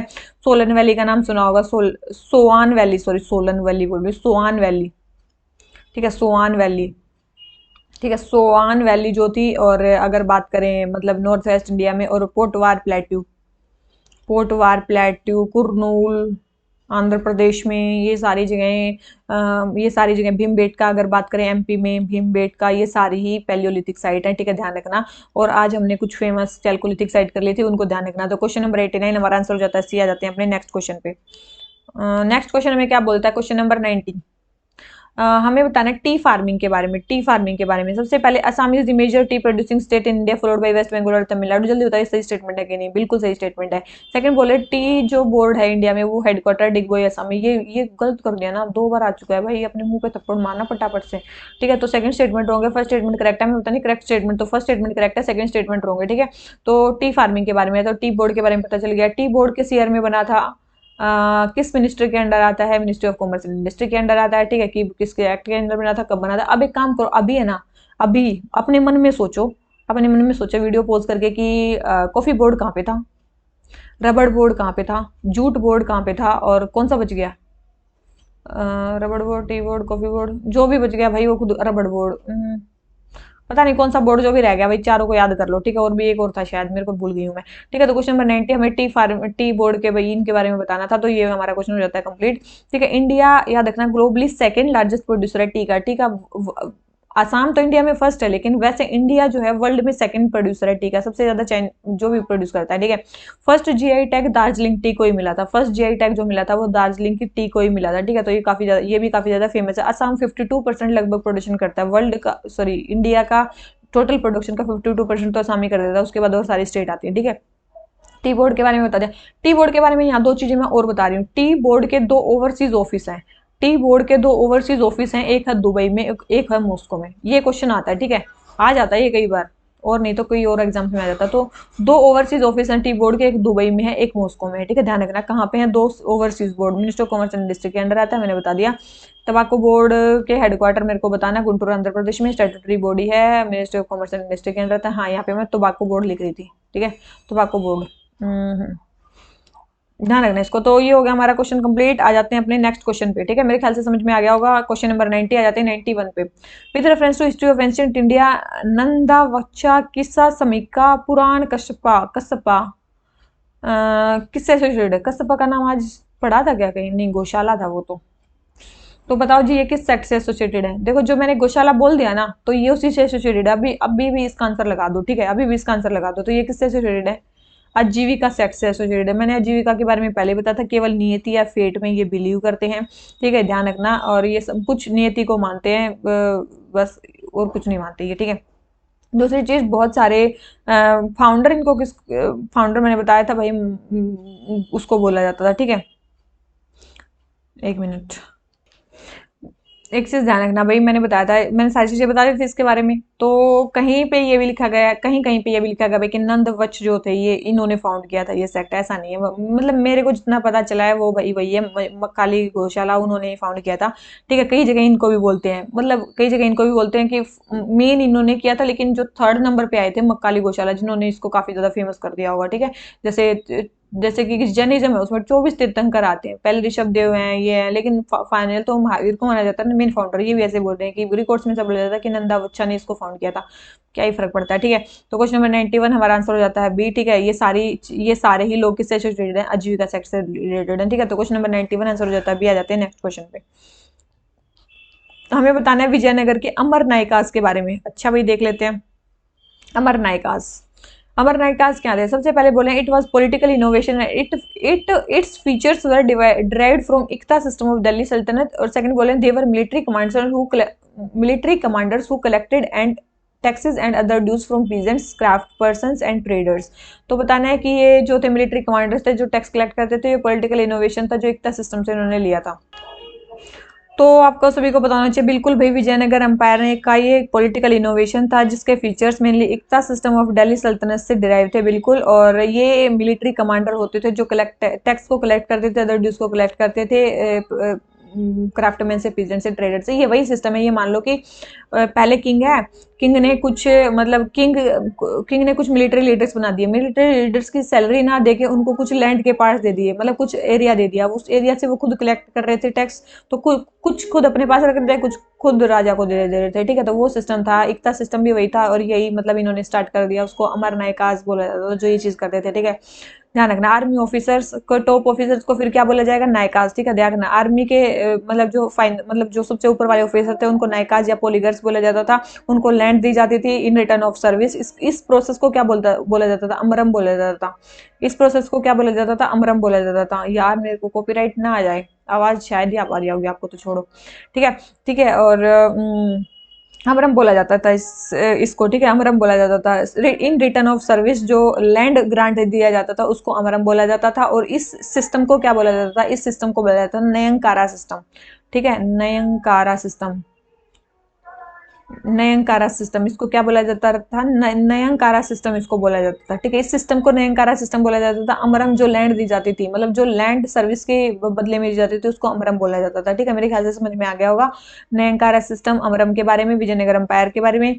ठीक है, मोनार्की यहाँ पे होती थी। लैंड रेवेन्यू कितना होता था? जो टोटल प्रोड्यूस का 1/6 यहाँ पे लैंड रेवेन्यू लिया जाता था। कितना? टोटल रेवेन्यू का 1/6 यहाँ पे लैंड रेवेन्यू लिया जाता था। इंडिपेंडेंट सिस्टम था, ये था वो था, सारी चीज मैंने बता दी। एडमिनिस्ट्रेशन कैसे बटा हुआ था विजयनगर में? मंडलम थे, उसके बाद नाडूज थे, उसके बाद सतलाज थे, उसके बाद ग्रामाज थे। ग्रामाज में है ना एक 12 मेंबर बॉडी होती थी, मतलब उसको क्या बोलते थे? उसको बोलते थे अयंगार्स। याद रखना, विजयनगर में अयंगार्स किसको बोलते थे? 12 मेंबर बॉडी जो ग्राम में रूल करती थी उसको बोलते थे अयंगार्स। ठीक है, बहुत इंपॉर्टेंट है। ठीक है, और बस यही था मेन। तो क्वेश्चन नंबर 92 में मोटा मोटा मैंने बता दिया। तो क्वेश्चन नंबर 92 हमारा आंसर हो गया, दोनों स्टेटमेंट सही है, तो आंसर क्या हो गया हमारा? करेक्ट बताना है। तो करेक्ट तो दोनों स्टेटमेंट सही है, तो आंसर क्या हो गया? सी। ठीक है, तो आंसर हो गया सी। आ जाते हैं नेक्स्ट क्वेश्चन पे। नेक्स्ट क्वेश्चन हमारा क्या बोलता है भाई? 93 देख लेते हैं। क्रोनोलॉजी के बारे में बताना है। बोल रहे हैं कि गजपति किंगडम का एस्टेब्लिशमेंट गोवा जो पोर्टुगीज ने लिया और सल्तनत जो जौनपुर की थी उसके बारे में बताना है। तो आपसे भी देखो भाई, ये क्वेश्चन है ना, केवल अगर आपको आता होगा तो ही कर पाओगे, अदरवाइज ये तो छोड़ने वाला क्वेश्चन है, ऐसे वाले क्वेश्चन। ठीक है, अब गजपति किंगडम को फाउंड कब किया गया था? ये किया गया था 1434 के आसपास, 1434 से 35 के बीच में, मतलब एस्टेब्लिश किया गया था इसको। ठीक है, 1434 से 35 के बीच में। अब गोवा को पोर्टुगीज ने कब कनकेस्ट किया था? 1510 में किया था। और जौनपुर का जो किंगडम था वो कब बना था? बहुत इंपॉर्टेंट है, 1394 में बना था। अब इसको लगा लो भाई सीक्वेंस में। ठीक है, ये 14, ये 13, ये 15। ठीक है, तो क्वेश्चन नंबर 93 हमारा आंसर क्या हो गया? बी। ठीक है, 312। ठीक है, तो क्वेश्चन नंबर 93 आंसर हो गया बी। अगर आता है तो ही कर पाओगे, अदरवाइज नहीं कर पाओगे। ऐसे तो और भी पूछ सकते हैं, जैसे कि बेमानी किंगडम है। आज ही हमने बात की, बेमानी किंगडम कब फाउंड किया गया था? 1347 में। ठीक है, 1347 में फाउंड किया गया था। बेमानी किंगडम में कौन आए थे? मलिक कफूर आए थे। मलिक कफूर आए थे, कौन आए थे? मलिक जो भी आए थे, बताओ कहाँ मलिक कौन आए थे उसमें? जिसके बारे में बात चल रही थी। ठीक है, उसमें वो आए थे, तो वहां पे मैंने बताया था कि बेमानी किंगडम 1347 में फाइंड किया गया था। विजयनगर अंपायर कब किया गया था? ये इसके बारे में बात हो चुकी है। विजयनगर अंपायर कब किया गया था? 1336 में फाउंड किया गया था। 4 डायनेस्टी ने भी यहाँ पे रूल किया था। संगमा, सुलवा, तुलवा और अराविडू। ठीक है, 4 डायनेस्टी ने रूल किया था। काफी फेमस फेमस रूलर्स के नाम भी हमने इसमें पढ़ लिए थे। गजपति रूलर की आपकी बात होगी, गोवा के पोर्टुगीज की बात होगी, और गोलकोंडा की सल्तनत कब यहाँ कब इमर्ज होती है? 1518 में। ठीक है, गोलकोंडा की सल्तनत कब इमर्ज होती है? 1518 में। और बाबर मतलब या फिर मुगल रूल कब स्टार्ट होता है बाबर का? 1526 में, फर्स्ट बैटल ऑफ पानीपत के बाद। तो ऐसे ऐसे कुछ कुछ मोटे मोटे याद रखने हैं। तो क्वेश्चन नंबर 96 सॉरी 93 आंसर हो गया बी। आ जाते हैं नेक्स्ट क्वेश्चन पे। टेक आउट फाइनेंसिंग क्या होती है भाई? देखो ये अब फाइनेंसिंग के क्वेश्चन है। Question number 94, take out financing होती है एक लॉन्ग टर्म ऑप्शन जिसमें हम एग्जिस्टिंग शॉर्ट टर्म को बेच के लॉन्ग टर्म फाइनेंसिंग का ऑप्शन चूज करते हैं। ठीक है, मतलब लॉन्ग टर्म लोन को पे करने के लिए, शॉर्ट टर्म लोन को पे करने के लिए लॉन्ग टर्म फाइनेंस ले सकते हैं, तो उसको बोलते हैं long term financing. Take out financing उसको बोलते हैं। ठीक है, तो क्वेश्चन नंबर हमारा 94 आंसर हो जाता है बी। आ जाते हैं मेनली, और इसको मतलब इसको परमानेंट फाइनेंसिंग भी बोलते हैं, इसको लॉन्ग टर्म फाइनेंसिंग भी बोलते हैं। ये रियल एस्टेट सेक्टर में सबसे ज्यादा यूज होती है, ध्यान रखना। ठीक है, तो क्वेश्चन नंबर 94 आंसर हो जाता है बी। आ जाते हैं नेक्स्ट क्वेश्चन पे। नेक्स्ट क्वेश्चन हमारा विजयनगर एम्पायर के बारे में। फिर से बोलते हैं कि हम्पी के जो रूइंस थे वो डिस्कवर किए थे मैकिंजे ने through priest of Virupaksha temple. बिल्कुल सही स्टेटमेंट दे रखी है कि हम्पी के जो रूइंस थे वो इन्होंने डिस्कवर किए थे। सेकंड बोले people of that region remembered it as Hampi. इसको हम्पी याद रखते हैं। A name drive from the local mother Pampa Devi. बिल्कुल उनके लोकल नेम से। बिल्कुल दोनों स्टेटमेंट सही है। तो हमारे बताने करेक्ट स्टेटमेंट, तो हमारा आंसर क्या हो जाता है? सी। किसके बारे में? विजयनगर एम्पायर के बारे में। और विजयनगर एम्पायर के बारे में तो मैंने काफी सारी चीजें आपको और भी बताई थी कि क्या बताई थी, काफी सारी चीजें क्या बताई थी कि भाई मतलब किसने फाउंड किया, ये किया वो किया। थोड़े बहुत एडमिनिस्ट्रेशन के बारे में बातें कर चुके हैं। एंड कब हुआ था? 1565 में हुआ था। रामाराय के टाइम पे कौन हुए थे? अराविडूड उसके तुलवा डायनेस्टी के थे रामाराय, उनके टाइम पे हुआ था बैटल ऑफ टेलीकोटा। टेलीकोटा का एक और नाम था, वो मेरे को बताओ। ठीक है, जो क्वेश्चन पेपर में दिया गया था उसका नाम क्या था? ठीक है, 2 नाम से था वो। तो बैटल ऑफ टेलीकोटा में मतलब ये डायनेस्टी उसके बाद हरी जाती, खत्म हो जाती है, ये है वो है। ठीक है, हम्पी की साइट ना याद रखना यूनेस्को वर्ल्ड हेरिटेज साइट में इंक्लूड की गई थी 1986 में। तो मतलब जो हम्पी की साइट है ना वो यूनेस्को वर्ल्ड हेरिटेज साइट में भी आती है। ठीक है, यूनेस्को वर्ल्ड हेरिटेज साइट में भी आती है। और विजयनगर एम्पायर की कैपिटल थी। और किस रिवर के उस पे लोकेटेड है? ये तुंगभद्रा रिवर, तुंगभद्रा रिवर के बेसिन पे लोकेटेड है। ठीक है, ध्यान रखना, तुंगभद्रा रिवर के बेसिन पे लोकेटेड है। इनका बैटल हुआ था, ये हुआ था, वो था। ठीक है, तो ये क्वेश्चन हो जाता है कंप्लीट। आ जाते हैं नेक्स्ट क्वेश्चन पे। अरे इतना जल्दी हो गया ये। नेक्स्ट क्वेश्चन में क्या बोलता है, नेक्स्ट क्वेश्चन है हमारा किसके बारे में, UNESCO list of endangered languages के बारे में, ठीक है। सबसे पहले बोले कि केवल 5 लैंग्वेजेस इस लिस्ट में इंक्लूड की गई हैं, बिल्कुल भी नहीं। इंडेंजर्ड लैंग्वेजेस में अगर यूनेस्को की लिस्ट में वाले तो 42 लैंग्वेजेस को इंक्लूड किया गया है, ना कि केवल मतलब केवल 2 लैंग्वेजेस, केवल 5 लैंग्वेजेस को नहीं, 42 लैंग्वेजेस को, वो भी क्रिटिकल इंडेंजर्ड लिस्ट में। सेकंड बोल रहे हैं in last 50 years no Indian language has been declared. कैसा हो सकता है कि पिछले 50 साल में कोई लैंग्वेज डिस्टिंक्ट हुई ही ना हो, तो बिल्कुल गलत स्टेटमेंट है, बिल्कुल गलत से। पहले बात तो किसी लैंग्वेज को एक्सटेंट कैसे घोषित किया जाता है, पहली बात तो ऐसी लैंग्वेज जिसको 10,000 से कम लोग बोलते हो उसको एक्सटेंट मतलब घोषित किया जाता है, ठीक है, बहुत इंपॉर्टेंट है। मतलब 10,000 भी लोग नहीं बोले, कोई भी लैंग्वेज जब 10,000 से कम लोग बोलते हैं तो उसको मतलब पोटेंशियली इंडेंजर्ड बोला जाता है। और 1971 से तो सेंसस ऑफ इंडिया में जिस लैंग्वेज को 10,000 से कम लोग बोलते हैं उसको कैलकुलेट ही नहीं किया जाता, ठीक है, ध्यान रखना। तो ये काफी इंपॉर्टेंट चीज है। क्या है मतलब इंडिया में तो 1971 के सेंसस के बाद जो 10,000 से लोग जिस लैंग्वेज को बोलते हैं उसको काउंट ही नहीं किया जाता है। और मेनली पोटेंशियली इंडेंजर्ड लिस्ट में वही लैंग्वेज आती है यूनेस्को की जो 10,000 से ज्यादा कम, सॉरी 10,000 से कम लोग जिसको बोलते हैं, ठीक है, वो इस लिस्ट में आती है, ठीक है, मैंने बता दिया। तो सेकंड स्टेटमेंट भी रहोगे, फर्स्ट स्टेटमेंट भी रहोगे। थर्ड है शोम्पेन और ओंगे जो है ये इंडेंजर्ड लिस्ट में इंक्लूडेड है, बिल्कुल ये इंडेंजर्ड लिस्ट में इंक्लूडेड है। बहुत सारी स्टेट्स की जो लैंग्वेजेस है वो इसमें इंक्लूडेड है, जैसे कि अंडमान एंड निकोबार की काफी सारी लैंग्वेजेस इसमें इंक्लूडेड है। बात करें अंडमान निकोबार की 11 लैंग्वेजेस में इंक्लूडेड है। मणिपुर की जो है 7 लैंग्वेजेस इंक्लूडेड है, मणिपुर के 7 लैंग्वेजेस इंक्लूडेड है। हिमाचल की 4 लैंग्वेजेस इंक्लूडेड है, हिमाचल की 4 लैंग्वेजेस इंक्लूडेड है। हिमाचल की 4 लैंग्वेजेस में कौन कौन सी आती है, एक तो भगती, एक हंडूरी, एक पांगावली, एक सिरमोरी, ठीक है, सिरमौर में जो बोली जाती है, एक पांगी वैली में जो पांगावली बोली जाती है, एक जो हंडूरी बोली जाती है, और एक बघाटी जो बोली जाती है। तो ये 4 लैंग्वेजेस जो है इंडेंजर्ड लिस्ट में आती है यूनेस्को की। अगर जो हिमाचल प्रदेश की बात करें, अगर मणिपुर की बात करें, इसकी भी 7 लैंग्वेजेस हैं, जैसे कि आइमोल हो गया, अक्का हो गया, कोरिन हो गया, लामगांग हो गया, लैंगरोंग हो गया, पूरम हो गया, तराव हो गया, ठीक है। ऐसे अंडमान निकोबार की तो बहुत सारी है भाई, ग्रेट अंडमानीज, जरावा, शोम्पेन, ओंगे, ठीक है, सेंटनलीज, ये सारी लैंग्वेजेस में इंक्लूडेड है। तो अंडमान निकोबार की 11 लैंग्वेजेस, तो ध्यान रखना ये इसके बारे में, ठीक है। इंटरनेशनल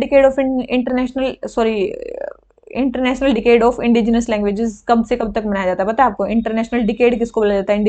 इंडिजिनस लैंग्वेजेस को। लैंग्वेजेस को प्रोटेक्ट करने के लिए कुछ तरीके भी हैं भाई, मतलब ऐसा थोड़ी ना लैंग्वेज को खत्म होने देंगे। तो इसके लिए कुछ एफर्ट्स भी किए जा रहे हैं गवर्नमेंट के द्वारा, इंटरनेशनल एफर्ट्स भी किए जा रहे हैं ताकि ये लैंग्वेजेस जो है वो मतलब डाइवर्सिटी लैंग्वेजेस के वो प्रोटेक्ट रहे।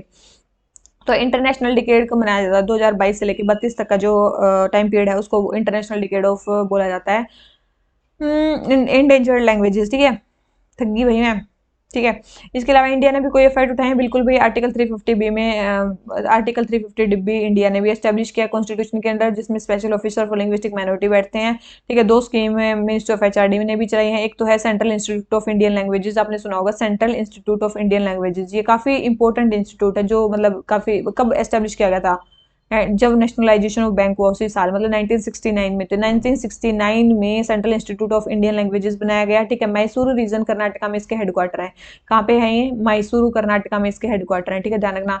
मैसूरू कर्नाटका में इसके हेडक्वार्टर है, इसको एस्टेब्लिश किया गया। एक स्कीम भी चलाएगी फिर बाद में, हमने अभी एक स्कीम चलाई है, scheme for protection and preservation of endangered languages. ये हमने स्कीम चलाई है, ये 2013 में स्कीम चलाई है। इसको कौन इंप्लीमेंट करवा रहा है? यही सेंटर फॉर जो ये है ना Indian languages, central institute of indigenous languages, यही मतलब इंडियन लैंग्वेजेस, यही मतलब इसको वो मॉनिटर कर रहा है इस स्कीम को, ठीक है। तो यही है भाई, अब और क्या बताऊं मैं इसके बारे में। तो ये क्वेश्चन हमारा कंप्लीट आ जाते हैं नेक्स्ट क्वेश्चन पे। क्वेश्चन नंबर 96, फर्स्ट केवल एक स्टेटमेंट करेक्ट है और सारी स्टेटमेंट रॉन्ग है, तो हमारा आंसर क्या हो गया? ए, ठीक है। आ जाते हैं नेक्स्ट क्वेश्चन पे। सरीपुत्ता, आनंदा, कसापा, उपाली। देखो भाई सरीपुत्ता के बारे में कल एक क्वेश्चन आया था। सरीपुत्ता क्या था? श्रीपुत्ता पराक्रम के नाम से शायद थी, कोई बुक का नाम आया था। वो किसने लिखी थी? अशोक घोष ने लिखी थी, ठीक है। कुछ और क्वेश्चन था वो, ठीक है, कुछ और क्वेश्चन था, लेकिन उसमें ये भी था कि सरिपुत्ता पराक्रम की एक बुक थी।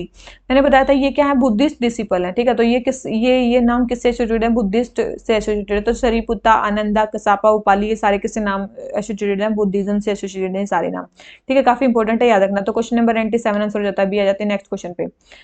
Mahavir did not allow women to be the propagator of Jainism. ऐसा नहीं था, महावीर ने ऐसा कुछ नहीं बोला था कि वुमेन प्रोपेगेटर नहीं हो सकती। सेकंड बोल रहे हैं Jainism was not visible in South India until first century AD. बोले फर्स्ट सेंचुरी एडी तक तो साउथ इंडिया में जैनिज्म था ही नहीं, तो हमारी ये स्टेटमेंट भी रॉन्ग है, क्योंकि भाई जैनिज्म तो कलिंगा हो गया, तमिलनाडु हो गया, वहां तक फैल गया था। कलिंगा की बात करें 4th सेंचुरी बीसी में ही फैल गया था वहां पे, और अगर हम बात करें तमिलनाडु के रीजन की, वहां पे 2nd सेंचुरी बीसी में ये फैल गया था। ठीक है, तो काफी पहले ही बीसी में ही फैल चुका था, एडी तक की तो बात अलग है। तो बिल्कुल ऐसा नहीं है कि साउथ इंडिया में विजिबल नहीं था। सेकंड स्टेटमेंट भी रॉन्ग है।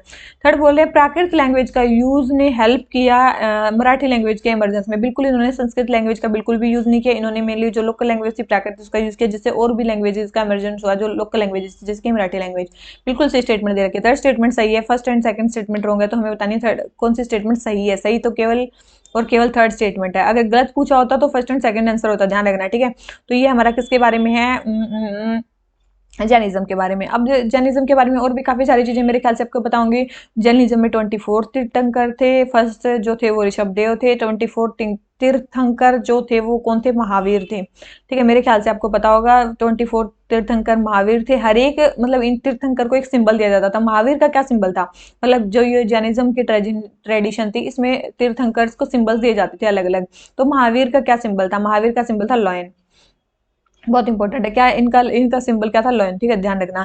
तो महावीर जो थे इन्होंने इसको प्रोपेगेट किया था जैनिज्म को। ठीक है, 42 की एज में इन्होंने कैवल्य हासिल किया था। आप सभी को पता है 42 की एज में इन्होंने कैवल्य हासिल किया था। फर्स्ट सर में इन्होंने पावा में दिया था। ठीक है, इनकी डेथ कहाँ पे हुई थी, पावापुरी में ही हुई थी। 468 बीसी में के आसपास हुई थी इनकी डेथ। ठीक है, पावापुरी में ही हुई थी, ध्यान रखना। और 3 टीनेंट ऑफ जैनिज्म क्या है, 3 टीनेंट ऑफ जैनिज्म क्या थे, राइट फेथ, राइट नॉलेज और राइट एक्शन के बारे में बात करते हैं। राइट एक्शन में भी 5 चीजें आ जाती हैं, कौन कौन सी, 5 चीजें आ जाती है। कौन कौन सी 5 चीजें आती हैं, वही है ना, वो क्या बोलते हैं, सत्य, अस्तेय, ब्रह्मचर्य। ठीक है, ये सारी चीजें, ये 5 चीजें जो होती हैं वो इसमें आ जाती हैं। ठीक है, तो मेन टीनेंट्स इसके क्या है, राइट नॉलेज, राइट फेथ और राइट नॉलेज, राइट फेथ और राइट एक्शन। ठीक है, तो 3 टीनेंट्स हैं। इसके बाद किस फिलोसफी में बिलीव करते हैं, अनेकांतवाद में बिलीव करते हैं, शातवाद में बिलीव करते हैं। ठीक है, शातवाद और अनेकांतवाद की फिलोसफी किसकी है, जैनिज्म की फिलोसफी है। 2 में बटे थे ये, आप सभी को पता 2 में बटे थे। कौन कौन से थे, दिगंबर और श्वेतांबर। यही कर लें क्या, करना चाहिए कि नहीं इधर, रिवाइज ही करना है वैसे तो, चलो कोई नहीं। ठीक है, मेनली 2 सेक्ट में ये डिवाइडेड था। ये जो था ये दिगंबर्स थे और ये श्वेतांबर्स। 2 सेक्ट में मेनली जैनिज्म जो था डिवाइडेड था, एक थे दिगंबर एक थे श्वेतांबर।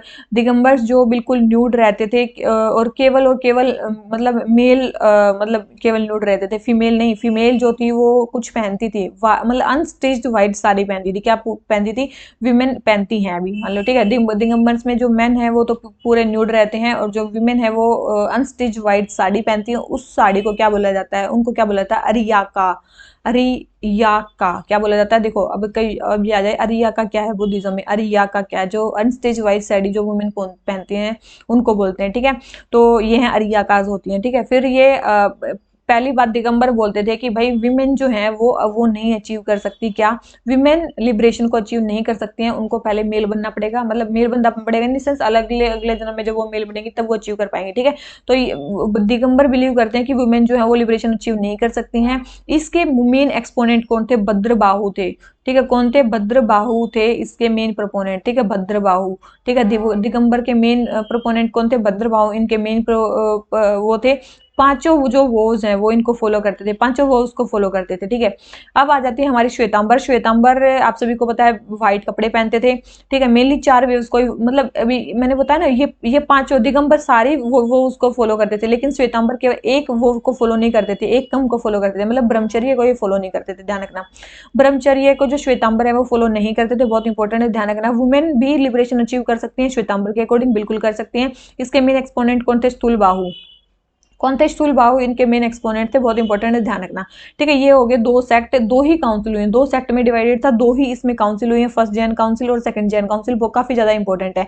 जो फर्स्ट जैन काउंसिल हुई है वो चंद्रगुप्त मौर्य के टाइम पे हुई थी। कहाँ पे हुई थी, पटना में हुई थी, पाटलिपुत्र में हुई थी। ठीक है, पाटलिपुत्र मतलब बिहार में हुई थी। ठीक है, तो पहली जो जैन काउंसिल थी वो चंद्रगुप्त मौर्य के टाइम पे हुई थी, पाटलिपुत्र में हुई थी। प्रिसाइड स्थूल बाहु ने किया था, 3rd बीसी में हुई थी। कब हुई थी, 3rd बीसी में हुई थी, और स्थूल बाहु ने यहाँ पे प्रिसाइड किया था। सेकंड जो जैन काउंसिल हुई थी वो हुई थी गुजरात में। दूसरी सेकंड जैन काउंसिल जो हुई थी, याद रखना, वो गुजरात में हुई थी, और वल्लभी गुजरात में, वल्लभी जगह नाम सुना होगा ना, वल्लभी में हुई थी। ये एडी में हुई थी, 512 एडी में, काफी बाद में। ठीक है, काफी बाद में हुई थी, 512 एडी में हुई थी, वो बीसी में हुई थी। इसके प्रेसिडेंट थे देववर्धी कशरमन जो भी। ठीक है, तो के ऐसे मान लो, तो इसके जो मतलब जो वो थे प्रिसाइड किया था वो थे डी के, ऐसे याद, ठीक है, डी के, जिसका भी नाम डी के से लिख रखा हो याद कर लेना, ठीक है। डी के इसके थे स्थूल भाव, इसके कौन थे, डी के, ठीक है। फाइनल यहाँ पे 12 अंगा और 12 उपअंगा का फाइनल कंपाइलेशन जो था सेकंड बुद्धिस्ट काउंसिल में ही किया गया था, ठीक है। इसके अलावा बात करें जैन लिटरेचर की, जैन लिटरेचर के बारे में आप सभी को पता है, अगम और अगम जो लिटरेचर है ये इसी से एसोसिएटेड है, नॉन अगम लिटरेचर भी जैन से एसोसिएटेड है। तो अगम लिटरेचर अगम नॉन अगम लिटरेचर किससे एसोसिएटेड है, जैन लिटरेचर है, ठीक है। और जैन में क्या क्या चीजें हैं, मेरे ख्याल से आपको पता होगा जैन में और क्या क्या चीजें, जैन के काफी सारे आर्किटेक्चर भी बने हुए हैं, ठीक है, मतलब टेम्पल्स भी बने हुए हैं और आर्किटेक्चर भी बने हुए हैं। आर्किटेक्चर की बात करें तो एलोरा की गुफाएं मैंने आज ही बताया, ठीक है, आज ही बताया आपको, यहीं पे लिख लेते हैं, ठीक है। एलोरा की गुफाएं मतलब 30 से लेकर 35 34 तक की जो एलोरा की गुफाएं महाराष्ट्र में बनी हुई है, ठीक है, ये जैन के बारे में बताती हैं। उदयगिरी खांडीगिरी की उड़ीसा में, ये भी मतलब जैन के बारे में बताती हैं। हाथी कुंभा जो हाथी गुफा जो मतलब केव्स है उड़ीसा में, वो भी हाथी गुफा केव्स जो भी हैं वो भी मतलब इसके बारे में बताती हैं, जैनिज्म के बारे में। सीतानवसाल तमिलनाडु में एक जगह सुनी होगी ना, सीतानवसाल की केव्स, सीतानवसाल, ठीक है, ये तमिलनाडु में है। ये भी मेनली किसके बारे में बताते हैं, जैनिज्म के बारे में बताते हैं, ठीक है। तो मेरे को पता, आपको पता होना चाहिए कहाँ कहाँ है, ठीक है। मैं इसलिए थोड़ा थोड़ा रिवाइज करवा रही हूँ। एलोरा की गुफाएं, उदयगिरी खांडीगिरी के, हाथी गुफा की गुफाएं, सीतानवसाल, ठीक है, ये सारी मतलब जो आर्किटेक्चर ये वहाँ के हैं। जैन लिटरेचर अगम नॉन अगम ये सारे वहाँ के, ठीक है। स्टैचू, स्टैचू की बात करें, गोमतेश्वर में एक जो स्टैचू है, गोमतेश्वर में स्टैचू जो है, एक मिनट रुक जाओ, थोड़ा सा इसको ना वैसा कर लेते हैं, खत्म होने वाला तब मैं ये कर रही हूँ, ठीक है। गोमतेश्वर में जो स्टैचू है वो है, ठीक है। गोमतेश्वर में जो स्टैचू है कर्नाटका में, बाहुबली का, वो जैनिज्म का ही स्ट्रक्चर है। फिर एक स्टैचू ऑफ अहिंसा भी बनाया गया है, स्टैचू ऑफ अहिंसा महाराष्ट्र में बनाया गया है, ऋषभनाथ का, ठीक है। स्टैचू ऑफ अहिंसा किसका है, स्टैचू ऑफ अहिंसा, अहिंसा किसका है, ऋषभनाथ का, ऋषभनाथ का है, ठीक है, महाराष्ट्र में है। तो याद रखना ये गांधी जी का कहीं लिख दो आप, स्टेच्यू ऑफ अहिंसा ऋषभनाथ का है कर्नाटक में, ठीक है। टेम्पल, टेम्पल की बात करें, दिलवाड़ा टेम्पल राजस्थान में काफी फेमस टेम्पल है, ये जैनिज्म का टेम्पल है। गिरनार टेम्पल है गुजरात में, गिरनार गुजरात में, ये भी हमारा इसका क्या नाम लेते हैं, जैनिज्म का ही टेम्पल है। और इसके अलावा बात करें मुक्तागिरी महाराष्ट्र में, मुक्तागिरी टेम्पल, ये भी हमारा किसका टेम्पल है, ये जैनिज्म का ही टेम्पल है। इसके अलावा बात करें स्थानकवासी सेक्ट, मतलब ये तो चलो हो गए दो दो सेक्ट हो गए, दिगंबर और श्वेतांबर। एक स्थानकवासी सेक्ट भी किसका है, स्थानकवासी सेक्ट, ये भी इसी का है, स्थानकवासी सेक्ट, ठीक है, जो भी है, जो भी स्पेलिंग हो इसकी, ठीक है। स्थानकवासी सेक्ट भी किसका है, जैनिज्म का भी। ये क्वेश्चन आ चुका है, ठीक है। महावीर ने एक कौन सी मतलब डॉक्ट्रिन ऐड की थी इनमें, मतलब महावीर ने क्या बोला था, एक चीज ऐड की थी इनकी वो उसमें, वो थी वो क्या थी, ब्रह्मचर्य, ठीक है। ब्रह्मचर्य जो वो थी वो किसने ऐड की थी, महावीर ने ऐड की थी, याद रखना, महावीरा ने ऐड की थी, ये इंपॉर्टेंट चीज है। और कौन सी है, अहिंसा, सत्य, असत्य, अपरिग्रह, एक अपरिग्रह है मेरे ख्याल से आपको याद होगा, अपरिग्रह, अपरिग्रह होता है नॉन अकमलेशन, वेल्थ को नॉन अकमलेट करना है, मतलब अकमलेशन नहीं करनी वेल्थ की। यूपीएससी के पेपर में इतना पढ़ने के बाद भी एक भी क्वेश्चन नहीं आया। उसके बाद यूपीएससी में क्वेश्चन क्या आता है, ये दो टेक्स्ट मतलब 4 टेक्स्ट के नाम लिखे, उसमें 2 टेक्स्ट जैनिज्म से तो पूछे थे, भाई जैनिज्म के टेक्स्ट कौन से हैं। एक था, आप सभी ने शायद पढ़ा होगा, पृष्ठिता परवार, ठीक है, जो भी परवार था परमार था जो भी था, पृष्ठिता परवार था कुछ एक तो, और एक था त्रिशक्ति लक्षणा महापुराणा, ठीक है, त्रिशक्ति लक्षणा महापुराणा कुछ ऐसा था। तो ये दोनों टेक्स्ट भी किससे एसोसिएटेड है, याद रखना, ये किससे एसोसिएटेड है, जैनिज्म से एसोसिएटेड है, टेक्स्ट है ये, ठीक है। तो ये लिटरेचर की ऐसी बुक पूछ दी भाई जो किसी को ना पता हो। अब इतना पढ़ने के बाद इतना ही पढ़ लो भाई, अब इससे ज्यादा क्या ही पढ़ोगे, जो नहीं आता होगा तो किसी को भी नहीं आता होगा इतना पढ़ने के बाद भी, ठीक है। तो हमारे ये वाला क्वेश्चन हो जाता है कंप्लीट। कौन से क्वेश्चन पे थे भाई हम, मेरे को खुद नहीं पता मैं कहाँ हूँ। क्वेश्चन नंबर है 98, आ जाते हैं नेक्स्ट क्वेश्चन पे। अरे भाई मेरे को खुद ही नहीं पता मैं क्या पढ़ा रही हूँ, कहाँ पहुंच गई हूँ मैं। हमें बताना है किसके बारे में, वृत्या, वृत्या क्या है, ये टर्म किसको रिप्रेजेंट करती है, जल्दी बताओ ये टर्म किसको रिप्रेजेंट करती है, तो जल्दी बताओ ये टर्म किसकी है। ये टर्म है एक आर्य जो अपने फेथ से गिर चुका है और वेदास को फॉलो नहीं करता, मतलब ये अलग प्रैक्टिसेस को यूज करता है, ऐसा नहीं है कि ये गिर चुका है इन द सेंस ये अब मतलब रिलीजियस नहीं रहा, नहीं रिलीजियस ये पर्सन होते हैं लेकिन ये अपने अलग तरीके से मतलब अलग तरीके को फॉलो करते हैं, ठीक है, उसको बोलते हैं, ठीक है। तो वैदिक ट्रेडिशन को फॉलो नहीं करते। तो क्वेश्चन नंबर 99 आंसर हो जाता है ए, आ जाते हैं नेक्स्ट क्वेश्चन पे। फिर आ जाता है which of the following option correctly describe the descending order. Descending order देखो, दिल्ली सल्तनत में कुछ करेंसीज यूज होती थी, उस करेंसीज में देखो ऐसे होता था, एक सिल्वर टाका जो था, वो किसके इक्वल होता था? 48 जित्तल के इक्वल होता था।